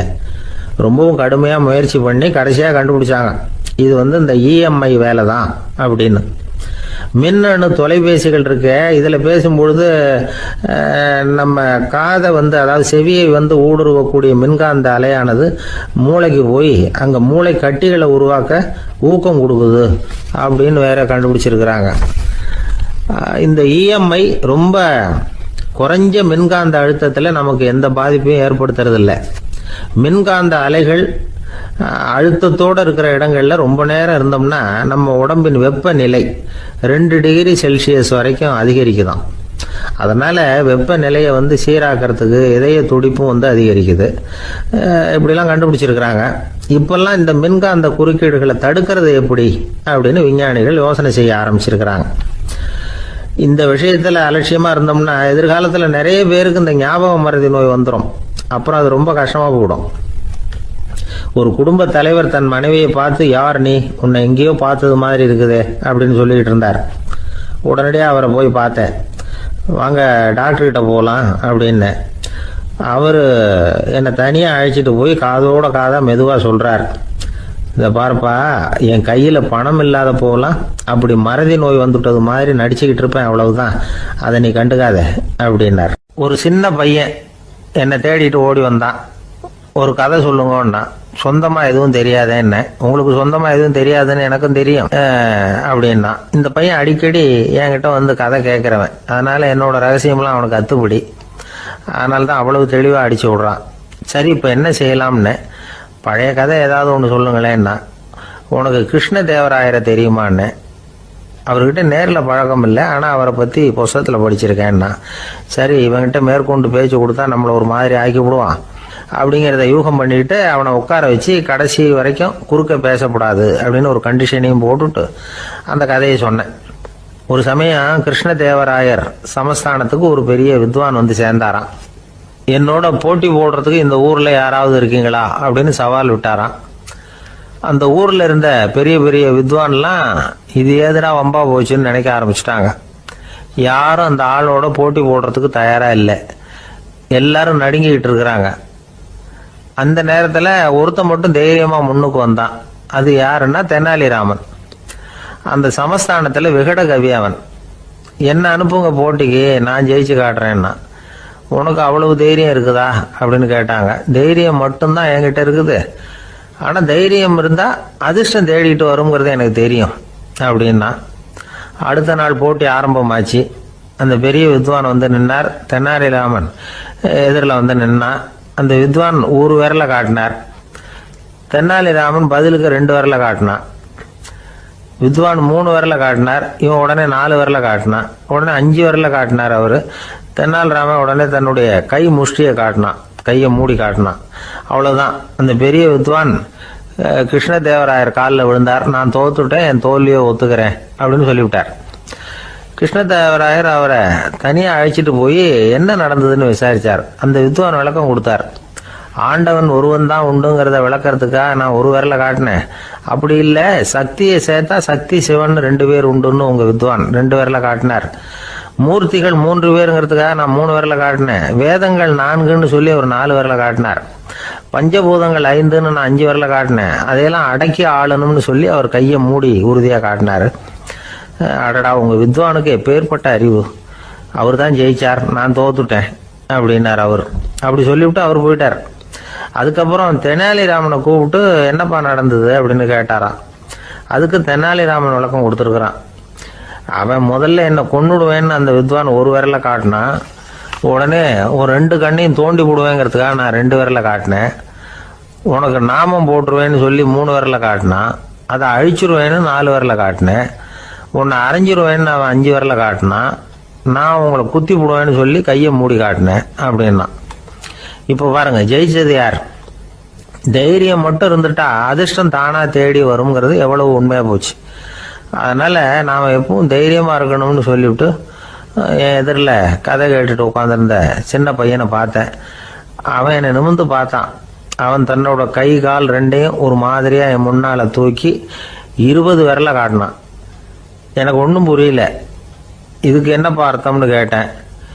இதே கதையை இதுக்கு முன்னாடி என்கிட்ட 20 தடவை நீங்க சொல்லியிருக்கீங்கன்னு அர்த்தம் அப்படின்னா. நம்ம கிட்ட ஒருத்தன் தப்பா நடந்துக்கிட்டானா உடனே நாம என்ன செய்வோம்? கையை ஓங்கிட்டு அவனை அடிக்க போவோம். நாம அவங்கிட்ட அவனை விட ஒருபடி மேலா தப்பா நடந்துக்குவோம். ஆனா பெரியவங்கெல்லாம் அப்படி நடந்துக்கிறது இல்லை. இன்னா செய்தாரை ஒருத்தல் அவர் நாண நன்னயம் செய்து விடல் அப்படின்னு வள்ளுவர் சொல்லியிருக்காரு இல்லையா? அதுக்கு தகுந்த மாதிரி நடந்துக்குவாங்க. பாயசித் விஸ்தாமிங்கிறவர் ஒரு பெரிய ஞானி. அவர் ஒரு நாள் ராத்திரி ரொம்ப நேரம் மசூதியில் இருந்துட்டு வீட்டுக்கு திரும்பி வந்துகிட்டு இருக்கிறார். வழியில ஒரு குடிகாரன், அவன் கையில ஒரு இசை கருவி, அதை கண்ணா பின்னான்னு மீட்டிக்கிட்டு வாய்க்கு வந்தபடி என்னத்தையோ பாட்டுன்னு நினைச்சுக்கிட்டு பாடிக்கிட்டு அவன் பாட்டுக்கு கிடக்குறான் வழியில. அதோட இருந்தாலும் பரவாயில்ல, அந்த பக்கமா வழியில போறவங்க வர்றவங்களை எல்லாம் பார்த்து கண்ணா பின்னான்னு திட்டிக்கிட்டு இருக்கிறான், ரொம்ப வளர்க்குறான். பாயசித் பிஸ்தாமிங்கிற அந்த பெரியவர் அந்த வழியா போறார். அவனை பார்க்கிறார். அவனுடைய நிலைமையை பார்த்துட்டு பரிதாபப்படுறார். ஏன்பா இது மாதிரி எல்லாம் நடந்துக்கிற, இப்படி நடக்கலாமா அப்படின்னு ஏதோ கொஞ்சம் புத்திமதி சொல்றதுக்கு ஆரம்பிச்சார். அவனுக்கு கோபம் வந்துட்டுது. கையில வச்சிருந்த வாத்திய கருவி அதால ஓங்கி அந்த பெரியவர் தலையில ஒரு அடி கொடுத்தான். ரத்த காயம் ஏற்பட்டு போச்சு. அவன் கையில இருந்த இசை கருவியும் அடிச்ச வேகத்துல 2ஆ உடைஞ்சு போச்சு. அவ்வளவு வேகமா அடிச்சிருக்கான். இவ்வளவு தூரத்துக்கு நடந்து போச்சு இல்ல. அந்த மாபெரும் ஞானி வாயை திறந்து ஒரு வார்த்தை கூட பேசல. பேசாம தலையை பிடிச்சிக்கிட்டு அவர் பாட்டுக்கு போயிட்டார். மறுநாள் அந்த பெரியவர் என்ன பண்ணார் தெரியுமா? கொஞ்சம் இனிப்பு பண்டங்கள், கொஞ்சம் பணம், இது 2ஐயும் ஒரு ஆள் மூலமா அனுப்பி வச்சார் அந்த குடிகாரனுக்கு. அவனுக்கு ஒன்றும் புரியல. என்ன விவரம்னு விசாரிச்சான். வந்த ஆளு ஒரு கடுதாசியை நீட்டினான். அதுல விவரம் இருந்தது. ஞானி எழுதியிருக்கிறார், இதை பார்ப்பா, உங்களுடைய இசைக்கருவி உடையறதுக்கு என்னுடைய தலை காரணமா ஆயிட்டுது. அதுக்காக நான் ரொம்ப வருத்தப்படுறேன். அதுக்காக தான் பணம் அனுப்பி வச்சிருக்கேன். வேற புதுசா ஒரு இசைக்கருவி வாங்கிக்கோ. அப்புறம் இன்னொரு விஷயம், நேற்றுக்கு ராத்திரி என்கிட்ட ஏகப்பட்ட கசப்பான வார்த்தைகளை வந்து பேசினேன். இதோட அனுப்பியிருக்கிற இனிப்பு பண்டங்களை சாப்பிட்டு உன்னுடைய நாவல உள்ள கசப்பை மாத்திக்கோ அப்படின்னு அதுல எழுதப்பட்டிருந்தது. இந்த சமயத்துல அவன் வந்து குடி மயக்கத்துல இல்லை, தெளிஞ்சு போயிருந்த நேரம் இது. அதனால அதை படிச்ச உடனே அவனுக்கு ரொம்ப வெக்கமா போச்சு. தலை குனிஞ்சான், யோசனை பண்ணான். கொஞ்ச நேரத்துல தன்னுடைய நண்பர்கள் சில பேரையும் கூப்பிட்டுக்கிட்டு நேரா அந்த ஞானி இருக்கிற இடத்துக்கு ஓடினான். அவர் காலில் விழுந்தான். அவர்கிட்ட மன்னிப்பு கேட்டுக்கிட்டான். பெரியவங்களே தெரியாம வந்து நான் இந்த பாவ செயலை பண்ணிவிட்டேன், என்னை மன்னிச்சுங்க. உங்களுடைய பொறுமையும் போதனையும் என்னுடைய கண்ணை திறந்துட்டுது. இனிமே நானும் என்னுடைய நண்பர்களும் நல்ல வழியில திருந்தி வாழ போறோம் அப்படின்னா. ஞானி செய்த நன்னயம் குடிகாரனை எப்படி திருத்திருக்கு பார்த்தீங்களா? இந்த கதையை கேட்டுவிட்டு ஒருத்தர் சொன்னார், என் வாழ்க்கையில் கூட அப்படி ஒரு சம்பவம் நடந்தது சார். நானும் ஒரு நாள் ராத்திரி ஓவராக குடிச்சிட்டு ஒரு கிட்டாரை வாசிச்சுக்கிட்டு கண்ணாபின்னான்னு உளறிக்கிட்டு திட்டிக்கிட்டு இருந்தேன். அந்த சமயம் அந்த வழியாக ஒருத்தர் வந்தார். ஓங்கி தலையில் ஒரே ஒரு அடி, ரத்தம் வந்துட்டுது. அதுக்கப்புறம் என் மனசு தெரிந்துவிட்டுது சார் அப்படின்னார். அப்படியா என்ன ஆச்சரியமா? ஆமாம் சார், அடி விழுந்தது அவர் தலையில் இல்லை, என் தலையில். வந்தவர் என்ன அப்படி அடிச்சுட்டார். மயக்கம் தெளிஞ்சதுக்கு அப்புறம் தான் எனக்கு விவரம் புரிஞ்சுது. அவர் ஒரு போலீஸ்காரரு அப்படின்னார் ரொம்ப சோகமாக. இந்த காலத்து புள்ள ஒருத்தன் தன்னோட அப்பாவை பார்த்து சொன்னான், அப்பா நான் உனக்கு உதவி செய்யலாம்னு நினைக்கிறேன், என்ன உதவி செய்யணும்னு சொல்லு அப்படின்னா. நீ சும்மா இருந்தால் அதுவே எனக்கு செய்கிற பெரிய உதவிடா அப்படின்னார் அப்பா. சும்மா இருக்கிறதும் ஒரு உதவி தான், அது மாதிரி மௌனமும் ஒரு சமூக சேவை தான் அப்படிங்கிறார் காஞ்சி பெரியவர். நமக்கு 5 புலன்கள் இருக்குது, மெய் வாய் கண் மூக்கு செவி. இந்த 5லேயும் அதிகப்படியான வேலை எதுக்குன்னு நினைக்கிறீங்க? வாய்க்கு தான். ஏன்னா அதுக்கு 2 வேலை. இப்போ கண்ணுக்கு பார்க்குறது மட்டும்தான் வேலை, காதுக்கு கேட்குறது மட்டும்தான் வேலை, மூக்குக்கு வாசனை அறியறது தான் வேலை, உடம்புக்கு உணர்றது மட்டும்தான் வேலை. ஆனால் வாய் அப்படி இல்லை, அதுக்கு 2 வேலை. சாப்பிட்றதும் அதுதான், பேசுகிறதும் அதுதான். அதாவது வாய் ஒன்று தான் கர்மேந்திரியமாகவும் இருக்குது, ஞானேந்திரியமாகவும் இருக்குது அப்படின்னு சொல்லுவாங்க. சாப்பாட்டில் உட்காந்தா எந்தெந்த ஆகாரம் என்னென்ன ருசின்னு அறிவிக்கிற வேலையும் செய்யுது. சபையில் உட்காந்தா பாடுறது, பேசுறது, சிரிக்கிறது, இது மாதிரியான வேலையும் செய்யுது. இன்னொரு வித்தியாசம், கண்ணு காது மூக்கெல்லாம் ஸ்ட்ரெயின் பண்ணிட்டு வேலை செய்கிறதில்ல. ஒரு ரோஜா பூவை பார்த்தா உடனே மூக்கு அப்படியும் இப்படியும் அசைய ஆரம்பிக்கிறதில்ல. ஒரு சங்கீதத்தை கேட்ட உடனே காது ஆட ஆரம்பிக்காது. ஆனால் வாய் அப்படி இல்லை, அது பேசினாலும் சரி சாப்பிட்டாலும் சரி அசைஞ்சு தான் ஆகணும். ஆக மற்றதை விட வாய்க்கு வேலை ஜாஸ்தின்னு தெரியுது. சாப்பிட்றது பேசுறது அப்படின்னு 2 காரியம் அதுக்கு. இப்படி 2 காரியம் இருக்கிறதுனால அது 2ஐயும் பாதியாக குறைச்சிக்கணுங்கிறது கடவுள் அபிப்பிராயமாக இருக்கணும் அப்படிங்கிறார் காஞ்சி பெரியவர். ஆனால் இப்போ நாம் அப்படியா நடந்துக்கிறோம்? அதுக்கு நேர்மாறாக நடந்துக்கிறோம். நாம் சாப்பிட்றதும் அதிகம், பேசுகிறதும் அதிகம். 2 வேலையையும் தேவைக்கு அதிகமாகவே செய்கிறோம். வாய் தான் ரொம்ப ஓவர் ஒர்க்குடு. அதுக்கு ஓய்வு கொடுத்தா உடம்பும் நல்லாயிருக்கும், உலகமும் நல்லாயிருக்கும். மௌன விரதம் இருக்கிறதெல்லாம் எதுக்காக நினைக்கிறீங்க? இதுக்காக தான். இந்த காலத்தில் மௌனமாக இருக்கிறவங்கெல்லாம் மகத்தான தொண்டு செய்கிறாங்க அப்படின்னு தான் சொல்லணும். சத்தம் அதிகமாக போய் தான் சவுண்டு பொல்யூஷன் வருது. அது மட்டும் இல்லை, மௌனமாக இருந்தால் சண்டை சச்சரவே வராது. மௌனம் கலக நாஸ்தி. ஆக இதுவும் ஒரு சமூக சேவை தான். நமக்கு தான் வாய் இருக்குதுங்கிறதுக்காக வசமாக சாப்பிட்றதும் தப்பு, வளவளன்னு பேசுகிறதும் தப்பு. ஒரு கருத்தை சொல்கிறதுக்கு ஒரே ஒரு சொல்லு போதும் அப்படின்னு இருக்கும்பொழுது 2 சொற்களை செலவு பண்ணாதே. எவ்வளவு சொன்னாலும் அதனால் ஒரு பயனும் விளையாது அப்படின்னு தெரிய வருமேயானால் அந்த ஒரு சொல்லையும் விரயம் பண்ணாதே அப்படிங்கிறார் ஒரு அறிஞர். எல்லா குணங்கள்லேயும் மௌனம்தான் சிறந்தது அப்படிங்கிறார் ஒருத்தர். மௌனமாக இருக்கிறது மூலமாக மற்றவர்கள் குறைகளை நம்மளால் தெரிஞ்சிக்க முடியும். அதே சமயத்தில் நம்மகிட்ட இருக்கிற குறைகளை மற்றவங்களுக்கு தெரியாமல் மறைச்சிக்கவும் முடியுங்கிறார் அவர். உண்மைதானே? ஒரு பெரிய மேடை பேச்சாளர், பொது வாழ்க்கையில் 25 வருஷ காலமாக ஈடுபட்டிருக்கிறவர். அவர் மனைவி ஒரு நாள் சொன்னாங்க, எங்கள் வீட்டுக்காரர் 25 வருஷ காலமாக பொது வாழ்வில் ஈடுபட்டிருந்தா கூட இந்த மாதம் 10ஆம் தேதியிலிருந்து தான் மக்களுக்கு சேவை செய்ய ஆரம்பிச்சிருக்கார் அப்படின்னு நாங்கள் ரொம்ப பெருமையாக. 10ஆம் தேதிக்கு அப்படி என்ன விசேஷம் அப்படின்னு கேட்டோம். அன்னையிலேருந்து தான் அவர் மேடையில் பேசுகிறத நிறுத்தினார் அப்படின்னாங்க அந்த அம்மா. கணவன் மனைவி அன்பாக இருக்கணும், ஒருத்தர் நல்லா புரிஞ்சுக்கணும், விட்டு கொடுக்குற மனப்பான்மை வேணும். அதுதான் ஒரு நல்ல குடும்பம். இன்றைக்கி பல குடும்பங்களில் அர்த்தமில்லாத சண்டைகள் தான் அதிகம். கிராமப்புறங்களில் வேடிக்கையாக ஒரு கதை சொல்லுவாங்க. ஒரு ஊரில் ஒரு ஆள் இருந்தான், வேலை வெட்டி இல்லாமல் சும்மாவே இருந்தான். அவனுக்கு கல்யாணம் பண்ணி வச்சாங்களாம். மனைவி சேர்ந்தா, சும்மாவே உட்காந்துருக்கிறியே, ஏதாவது சம்பாதிக்கிற வழியை பாரு அப்படின்ட்டுருக்கா. அதுக்கு தான் யோசனை பண்ணிகிட்டு இருக்கிறேன், ஒரு அருமையான ஐடியா அப்படின்னானா. என்ன அது சொல்லு அப்படின்ட்டுருக்கா. அவ ஒரு ஆட்டுக்குட்டி வாங்க போகிறேன்ருக்கான். அதை வாங்கி என்ன பண்ண போகிறேன்னா, அந்த குட்டி வளரும், பெருசாகும், அதுக்கப்புறம் அது நிறைய குட்டி போடும் அப்படின்ட்டுருக்கான். சரி, அப்புறம் என்ன, அதையெல்லாம் சந்தையில் கொண்டுட்டு போய் விற்றுவிட்டு அந்த காசுக்கு ஒரு எருவு மாடு வாங்கலாம். சரி, அது எதுக்கு?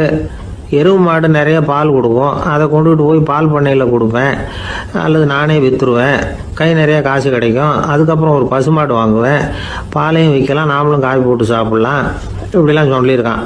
அப்போ அந்த பொண்ணு சொல்லிச்சான், அடுத்த தெருவில் இருக்கிற எங்கள் அம்மா வீட்டுக்கும் கொஞ்சம் பால் கொடுத்து அனுப்பலாம் அப்படின்ட்டுருக்கான் அந்த பொண்ணு. இந்த இடத்துல கணவனுக்கு கோவம் வந்துட்டுது. அது எப்படி உங்கள் அம்மா வீட்டுக்கு எதுக்கு கொடுக்கணும், அதெல்லாம் முடியாதுன்றிருக்கான். இந்த இடத்துல சண்டை ஆரம்பமாயிட்டுது. கொஞ்ச நேரத்தில் 2 பேரும் சத்தம் போட ஆரம்பிச்சிட்டாங்க. கடுமையான சண்டை நடக்கிறத பக்கத்து வீட்டுக்காரன் காதில் வாங்கினான். அவன் ஓடியாந்தான். அவனுக்கு தெரியும் வாங்காத மாட்டுக்காக இப்படி சண்டை போட்டுக்கிட்டு இருக்கிறாங்கங்கிறது அவனுக்கு புரியும். அவன் ஓடி வந்து சொன்னான், ஏண்டா உன்னோட பசுமாட்டை ஒழுங்காக கட்டி போடக்கூடாதான்ருக்கான். என்னடா சொல்கிறேன்னா இவன், உன் மாடு என் தோட்டத்தில் வந்து மேய்ஞ்சுட்டுது, பயிரெலாம் நாசமாயிட்டுது, 10,000 ரூபா அளவுக்கு சேதம், அதை வாங்கிட்டு போகிறதுக்கு தான் வந்தேன், குடுறா 10,000 நானா. இவன் அரண்டு போயிட்டான். அப்புறம் சொன்னான், டே நான் இன்னும் மாடே வாங்கலையே, அதுக்குள்ளே அது வந்து எப்படிடா உன் தோட்டத்தில் மேயும், என்னடா உளறேன்ருக்கான். நீ தாண்டா இப்போ உளறிக்கிட்டு இருக்க, மாடே வாங்கலை, அதுக்குள்ளே எப்படிடா வந்து உன்னுடைய மனைவி அவங்க அம்மா வீட்டுக்கு பால் கொடுத்து அனுப்ப முடியும் அப்படின்னு அவன் கேட்டானா. நம்மளுக்கு இப்போ தான் புத்தி வந்துதான். அர்த்தமே இல்லாத சண்டை போட்டுக்கிட்டு இருக்கிறோம் அப்படிங்கிறத அவன் புரிஞ்சுக்கிட்டானான். இது நம்ம முன்னோர்கள் சொல்லியிருக்கிற ஒரு கதை. சண்டையில் தான் அர்த்தம் இல்லையே தவிர கதையில் அர்த்தம் உண்டு. அதாவது இல்லாத விஷயங்களுக்காக சண்டை போட்டுக்கிட்டு இல்லறத்தை வீணாக்கிக்கிட்டு இருக்கிற மனிதர்கள் இன்றைக்கு நிறைய பேர் இருக்கிறாங்க. ஒருத்தன் தன்னுடைய மனைவியை பற்றி மாமனார்கிட்ட புகார் சொன்னானா, மாமா உங்கள் பொண்ணு அர்த்தமில்லாத சண்டை போடுறா, எதுக்கு எடுத்தாலும் எடுத்தெறிஞ்சு பேசுகிறா அப்படின்ட்டுருக்கான். நீ எப்படி மாப்பிள்ளை அதை சமாளிக்கிற அப்படின்னு கேட்டிருக்காரு அவரு. அவள் எடுத்தெறியறது என் மேலே படாமல் ஒதுங்கி நின்றுக்கிறேன் அப்படின்னு நானா. இவன் இருட்ட கண்டா பயம் உண்டாவதே அது ஏன், இப்படி ஒரு கேள்வியை ஒரு பெரியவர்கிட்ட கேட்டாங்க. அதுக்கு அவர் பதில் சொல்றார், மனிதனுடைய ஆதிகால வாழ்க்கையில தொற்றிக்கொண்ட பயம் இது வந்து வேரூன்றி இருக்குது, இன்னமும் போகல. 50,000 வருஷங்களுக்கு முன்னாடி மனுஷன் வந்து குகைகள்ல வாழ்ந்தான். பகல்ல பயம் இருக்காது, ராத்திரியில மிருகங்கள் தாக்கும் கொல்லும், நிம்மதியா தூங்க கூட முடியாது. அதனால இந்த மனுஷனுக்கு இரவுன்னா மரணம் பயம் அப்படின்னு பழகி போச்சு. மனிதர்களுடைய எல்லா மனசையும் சேர்த்து மொத்தமா ஒரு மனசு உண்டு. மனிதர்களுடைய நினைவு இந்த மொத்த மனசுல பதிஞ்சிருக்கு, பரவுது. இந்த மொத்த மனசுல இருட்டு பற்றிய பயம் வந்து பதிந்து நீடிக்குது அப்படிங்கிறார் அவர். இந்த காலத்துல இரவை வந்து பகலாக்கிறதுக்கு எவ்வளவோ விளக்குகள்லாம் வந்தாச்சு. ராத்திரியிலேயும் மிருகங்கள் வந்து தாக்குங்கிற நிலைமை இல்லை. பாதுகாப்பான வீடுகள் விலங்குகளும் விலகி போயிட்டு, விலங்குகள்லாம் விலகி போயிட்டு, வீடுகளும் பாதுகாப்பா இருக்குது. சரி, இருந்தாலும் அந்த பழங்கால பயம் வந்து இருட்டு பயம் இன்னமும் மனுஷனை விட்டு போகல. இன்னொரு விஷயம் என்னன்னா, இருட்டில இருந்து வெளிச்சத்துக்கு வராத மனிதர்கள் இன்னைக்கு அதிகம். ஒரு ஆளு ஆத்துக்கு மீன் பிடிக்கிறதுக்காக போனான், இன்னும் விடியல, அதுக்குள்ள வலையை எடுத்துட்டு கிளம்பி போயிட்டான். வெளிச்சம் வர்றதுக்கு முன்னாடியே போய் சேர்ந்துட்டான். விடிகிற வரைக்கும் என்ன பண்றது, சும்மா கரையிலேயே உட்காந்து காலாட்டிக்கிட்டு இருக்கிறான். காலில் ஏதோ ஒரு சின்ன மூட்டை தட்டுப்பட்டுது. இருட்டில் அது என்னன்னு சரியா தெரியல. மூட்டைக்குள்ள சின்ன சின்ன கல்லா நிறைஞ்சி இருக்குது. சும்மா பொழுது போகணுமேங்கிறதுக்காக இவன் அந்த மூட்டைக்குள்ள இருந்து ஒவ்வொரு கல்லா எடுத்து ஆத்துல வீசிக்கிட்டு இருக்கிறான். விடிகிற வரைக்கும் வேற வேலை இல்லைங்கிறதுனால எப்படி செஞ்சுக்கிட்டே உட்காந்துருக்கிறான். கிழக்க மெதுவா வெளிச்சம் தெரிய ஆரம்பிச்சது. பொழுது விடியறதுக்கான அறிகுறி. இதுக்குள்ள அந்த மூட்டையில இருந்த எல்லா கல்லையும் எடுத்து வீசி எறிஞ்சுட்டான். கடைசியா ஒரே ஒரு கல் மட்டும்தான் கையில பாக்கி இருந்தது. வெளிச்சம் வந்ததும் அந்த கல்லை பார்த்தான், அப்படியே திகைச்சு போயிட்டான். அடடா, இது வரைக்கும் தெரியாம தப்பு பண்ணிட்டோமே அப்படின்னு நினைச்சான். ஏன் தெரியுமா, அவன் கையில இருந்தது வெறும் கல் இல்ல, விலை வசந்த ரத்தன கல். அது இருட்டுல என்னன்னு புரியாததுனால மூட்டையில இருந்த எல்லா ரத்தன கல்லையும் ஆத்துல வீசி எறிஞ்சிருக்கிறான். இப்போ அவனுக்கு அழுகே வந்துடும் போல இருந்தது. வாழ்க்கையை வந்து வசதி ஆக்கிக்கிறதுக்கான வாய்ப்பு அவனுக்கு இருந்தது, இருந்தாலும் இருட்டுல அதை இழந்துட்டான். அந்த வகையில அவனுக்கு கொஞ்சம் அதிர்ஷ்டம் இருந்திருக்குது. அதாவது ஏதோ ஒரு வகையில இருந்திருக்குது. அதனாலதான் அந்த கடைசி கல்ல எரியறதுக்குள்ள வெளிச்சம் வந்துட்டுது. பல பேருக்கு அந்த அளவு கூட அதிர்ஷ்டம் வர்றது இல்லை. எல்லாத்தையும் வீசினதுக்கு அப்புறம் தான் வெளிச்சம் வரும். என்னன்னு விவரம் தெரியாமலே எழுந்திரிச்சு வந்துருவாங்க. வாழ்க்கைங்கிறது ஒரு பெரிய புதையல். அதை புரிஞ்சிக்காம வந்து மனுஷன் வந்து அதை வீசி எரிஞ்சுக்கிட்டு இருக்கான் அப்படிங்கிறது தான் பெரியவங்க கருத்து. சில பேருக்கு புரிஞ்சுக்கிற நேரம் வரும், அதுக்குள்ள வாழ்நாள்லாம் ஓடி போயிருக்கும். அதுக்கப்புறம் என்ன பண்றது? நம்மால் ஒருத்தன் கையில ஒரு சின்ன பையோட வந்துகிட்டு இருந்தான். பை உள்ள ஏகப்பட்ட நகைகள், ரத்தன கல் எல்லாம் இருக்கு. வந்துகிட்டு இருந்தவன் திடீர்னு அந்த பையை அப்படியே ஒரு குளத்துல வீசி எறிஞ்சுட்டான். மகான்கள் தான் இப்படி பற்று இல்லாம இருப்பாங்க. என்னங்க இது, விலை மதிப்புள்ள அந்த பையை இப்படி குளத்துல வீசி எறிஞ்சுட்டீங்களே இதுக்கு என்ன அர்த்தம் அப்படின்னு கேட்டார் அவன் கூட வந்தவர். அவன் மெதுவா இவர் காதோட காதா சொல்றான், ஒரு போலீஸ்காரர் பின்னாடி வந்துகிட்டு இருக்கிறார், அவர் போனதுக்கு அப்புறம் இதை எடுத்துக்குவேன் அப்படிங்கிறான். ஒரு நாள் ராமர் அரசவையில உட்கார்ந்துருக்கிறார். ராமராஜ்யம் நடந்துகிட்டு இருந்த நேரம். அந்த சமயத்துல ஒரு நாய் வந்து அரச சபைக்கு வந்துதான். அது தலையில அடிபட்டு ரத்தம். அந்த கோலத்துல அது அங்க வந்தது. எல்லாரும் ஆச்சரியமா அதை பார்த்தாங்க. ராமரும் அந்த நாயை பார்த்தார். நீங்க வந்த காரியம் என்ன, என்ன நடந்தது, எதுவா இருந்தாலும் பயப்படாம சொல்லு அப்படின்னார். உடனே அந்த நாய் மெதுவா சொல்ல ஆரம்பிச்சுதான். ஐயா, நான் தெருவில் போய்கிட்டு இருந்தேன். வழியில ஒருத்தர் வந்தார். அவர் வேத சாஸ்திரம்லாம் படிச்ச பெரியவர். அவர் எந்த காரணமும் இல்லாம அவர் கையில வச்சிருந்த குச்சியால என் தலையில அடிச்சுட்டார். அதுதான் தலையில ரத்தம். இதை நீங்க விசாரிச்சு தகுந்த தீர்ப்பு வழங்கணும் அப்படின்னு தான் அந்த நாய். ராமர் பார்த்தார். உடனே தன்னுடைய காவலர்களை அனுப்புனார். அந்த ஆளை எங்க இருந்தாலும் போய் கொண்டுட்டு வாங்க அப்படின்னு விட்டார்.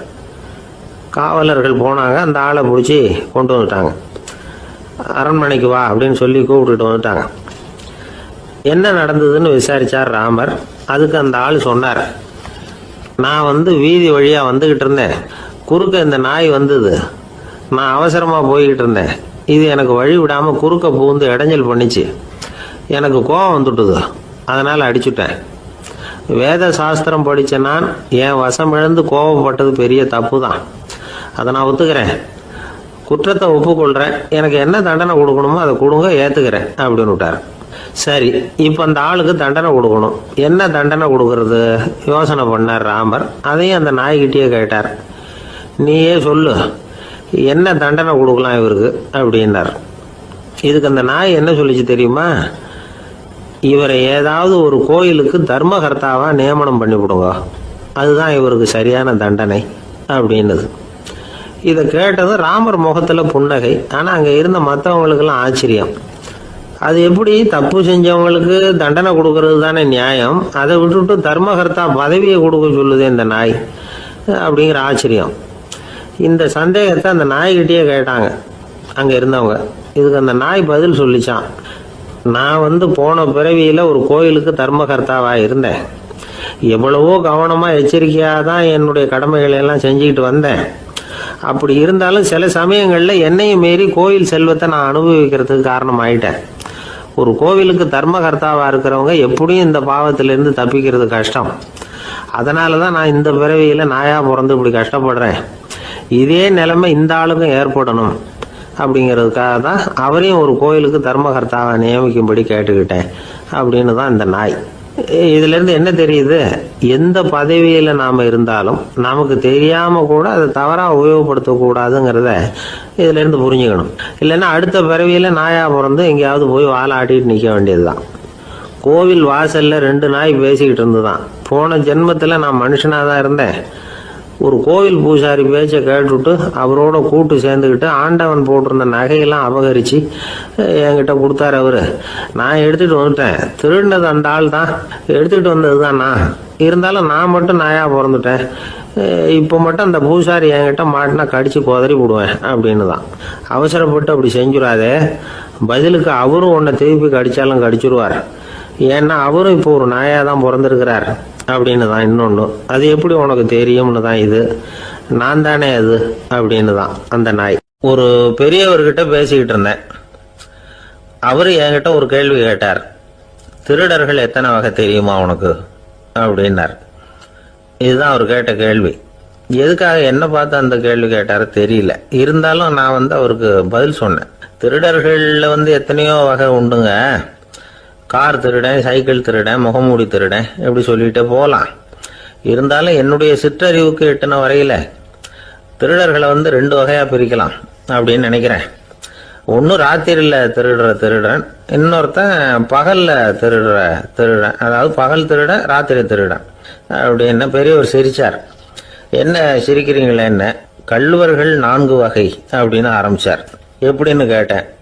சாப்பாட்டுக்கு இல்லாம திருடுறாங்க பாருங்க, அது ஒரு வகையாம். சாப்பாட்டுக்கு இருந்தும் திருடுறாங்க பாருங்க, அது ஒரு வகையாம். இதை தவிர இன்னும் ஒரு 2 வகை திருட்டு உண்டு. அது என்னன்னா, ஆண்டவன் கிட்ட இருந்து நாம திருடுற திருட்டு, இன்னொன்னு என்னன்னா, நம்ம கிட்ட இருந்து ஆண்டவன் திருடுற திருட்டு அப்படின்னார். எனக்கு ஒன்றும் புரியல. என்ன சார் இது, ஆண்டவனையே வந்து திருடன்னு சொல்றீங்களே அப்படின்னு ஆச்சரியமா. ஆமாங்க, ஆண்டவனை வந்து கள்வன்னு சொல்றது இல்லையா. காஞ்சிபுரத்துக்கு பக்கத்துல திருக்கார்வனம் அப்படின்னு ஒரு ஊர் இருக்கு. அங்க உள்ள பெருமாளுக்கு வந்து கள்வர்னு தான் பேரு. அது மட்டும் இல்ல, திருமங்கை ஆழ்வார் தம்முடைய திரு நெடுந்தாண்டகத்துல கார்வனத்துள்ளாய் கல்வா அப்படின்னு தான் அழைக்கிறார் அப்படின்னு நிறைய உதாரணம்லாம் சொல்ல ஆரம்பிச்சார். அதுக்கப்புறம் அவர்கிட்ட பேசி நான் புரிஞ்சுக்கிட்ட விவரங்களை தான் நான் இப்போ உங்ககிட்ட சொல்ல போறது. அதாவது அவர் சொன்ன முதல் வகை திருடர்கள் வந்து சாப்பாட்டுக்கு இல்லாம திருடுறவங்க. இவங்களை வந்து திருத்தி போடலாம். சாப்பாட்டுக்கு இருந்தும் பணம் சேர்க்கணுங்கிற ஆசையால பொய் கணக்கெல்லாம் எழுதுறாங்க பாருங்க, அவங்க தான் 2வது வகை. 3வது வகை திருட்டு தான் மிகப்பெரிய திருட்டு. இறைவனுக்கு சொந்தமானதை நம்முடையதுன்னு நினைக்கிற திருட்டு. எது இறைவனுக்கு சொந்தமானது அப்படின்னா ஆத்மா. பகவானுக்கு சொந்தமான ஆத்மாவை நம்முடையதுன்னு நினைக்கிறது தான் அந்த மாபெரும் திருட்டு. இதுக்கு பேர் தான் ஆத்மாபகாரமா. சரி, இதுக்கு பரிகாரம் என்ன? எல்லாம் இறைவனுடையது, நமக்கு ஒன்றும் இல்லை அப்படின்னு நினைக்கிறது தான் இதுக்கு பரிகாரம். இதெல்லாம் இருக்கட்டும். 4வது திருட்டு ஒன்று சொன்னோம்ல, ஆண்டவன் நம்ம கிட்ட இருந்து திருடுறது. அது எப்படி? ஆண்டவனை வந்து கள்வன்னு சொல்றாங்க, அது சரி. அவர் என்னத்தை திருடினார்? இப்போ இன்னொருத்தருக்கு சொந்தமான ஒன்றை எடுத்து வச்சுக்கிறது தான் கள்ளத்தனம். ஆனா ஆண்டவன் எடுத்துக்கிட்டோம்னா இருக்கிறது எல்லாமே அவனுக்கு சொந்தம். அப்படி இருக்கிறப்போ அவரை எப்படி கள்வன்னு சொல்றது? இது என்ன புரியாம இருக்குதே அப்படின்னு சொல்லி பார்த்தா அதுக்கும் விளக்கம் சொல்றாங்க அவங்க.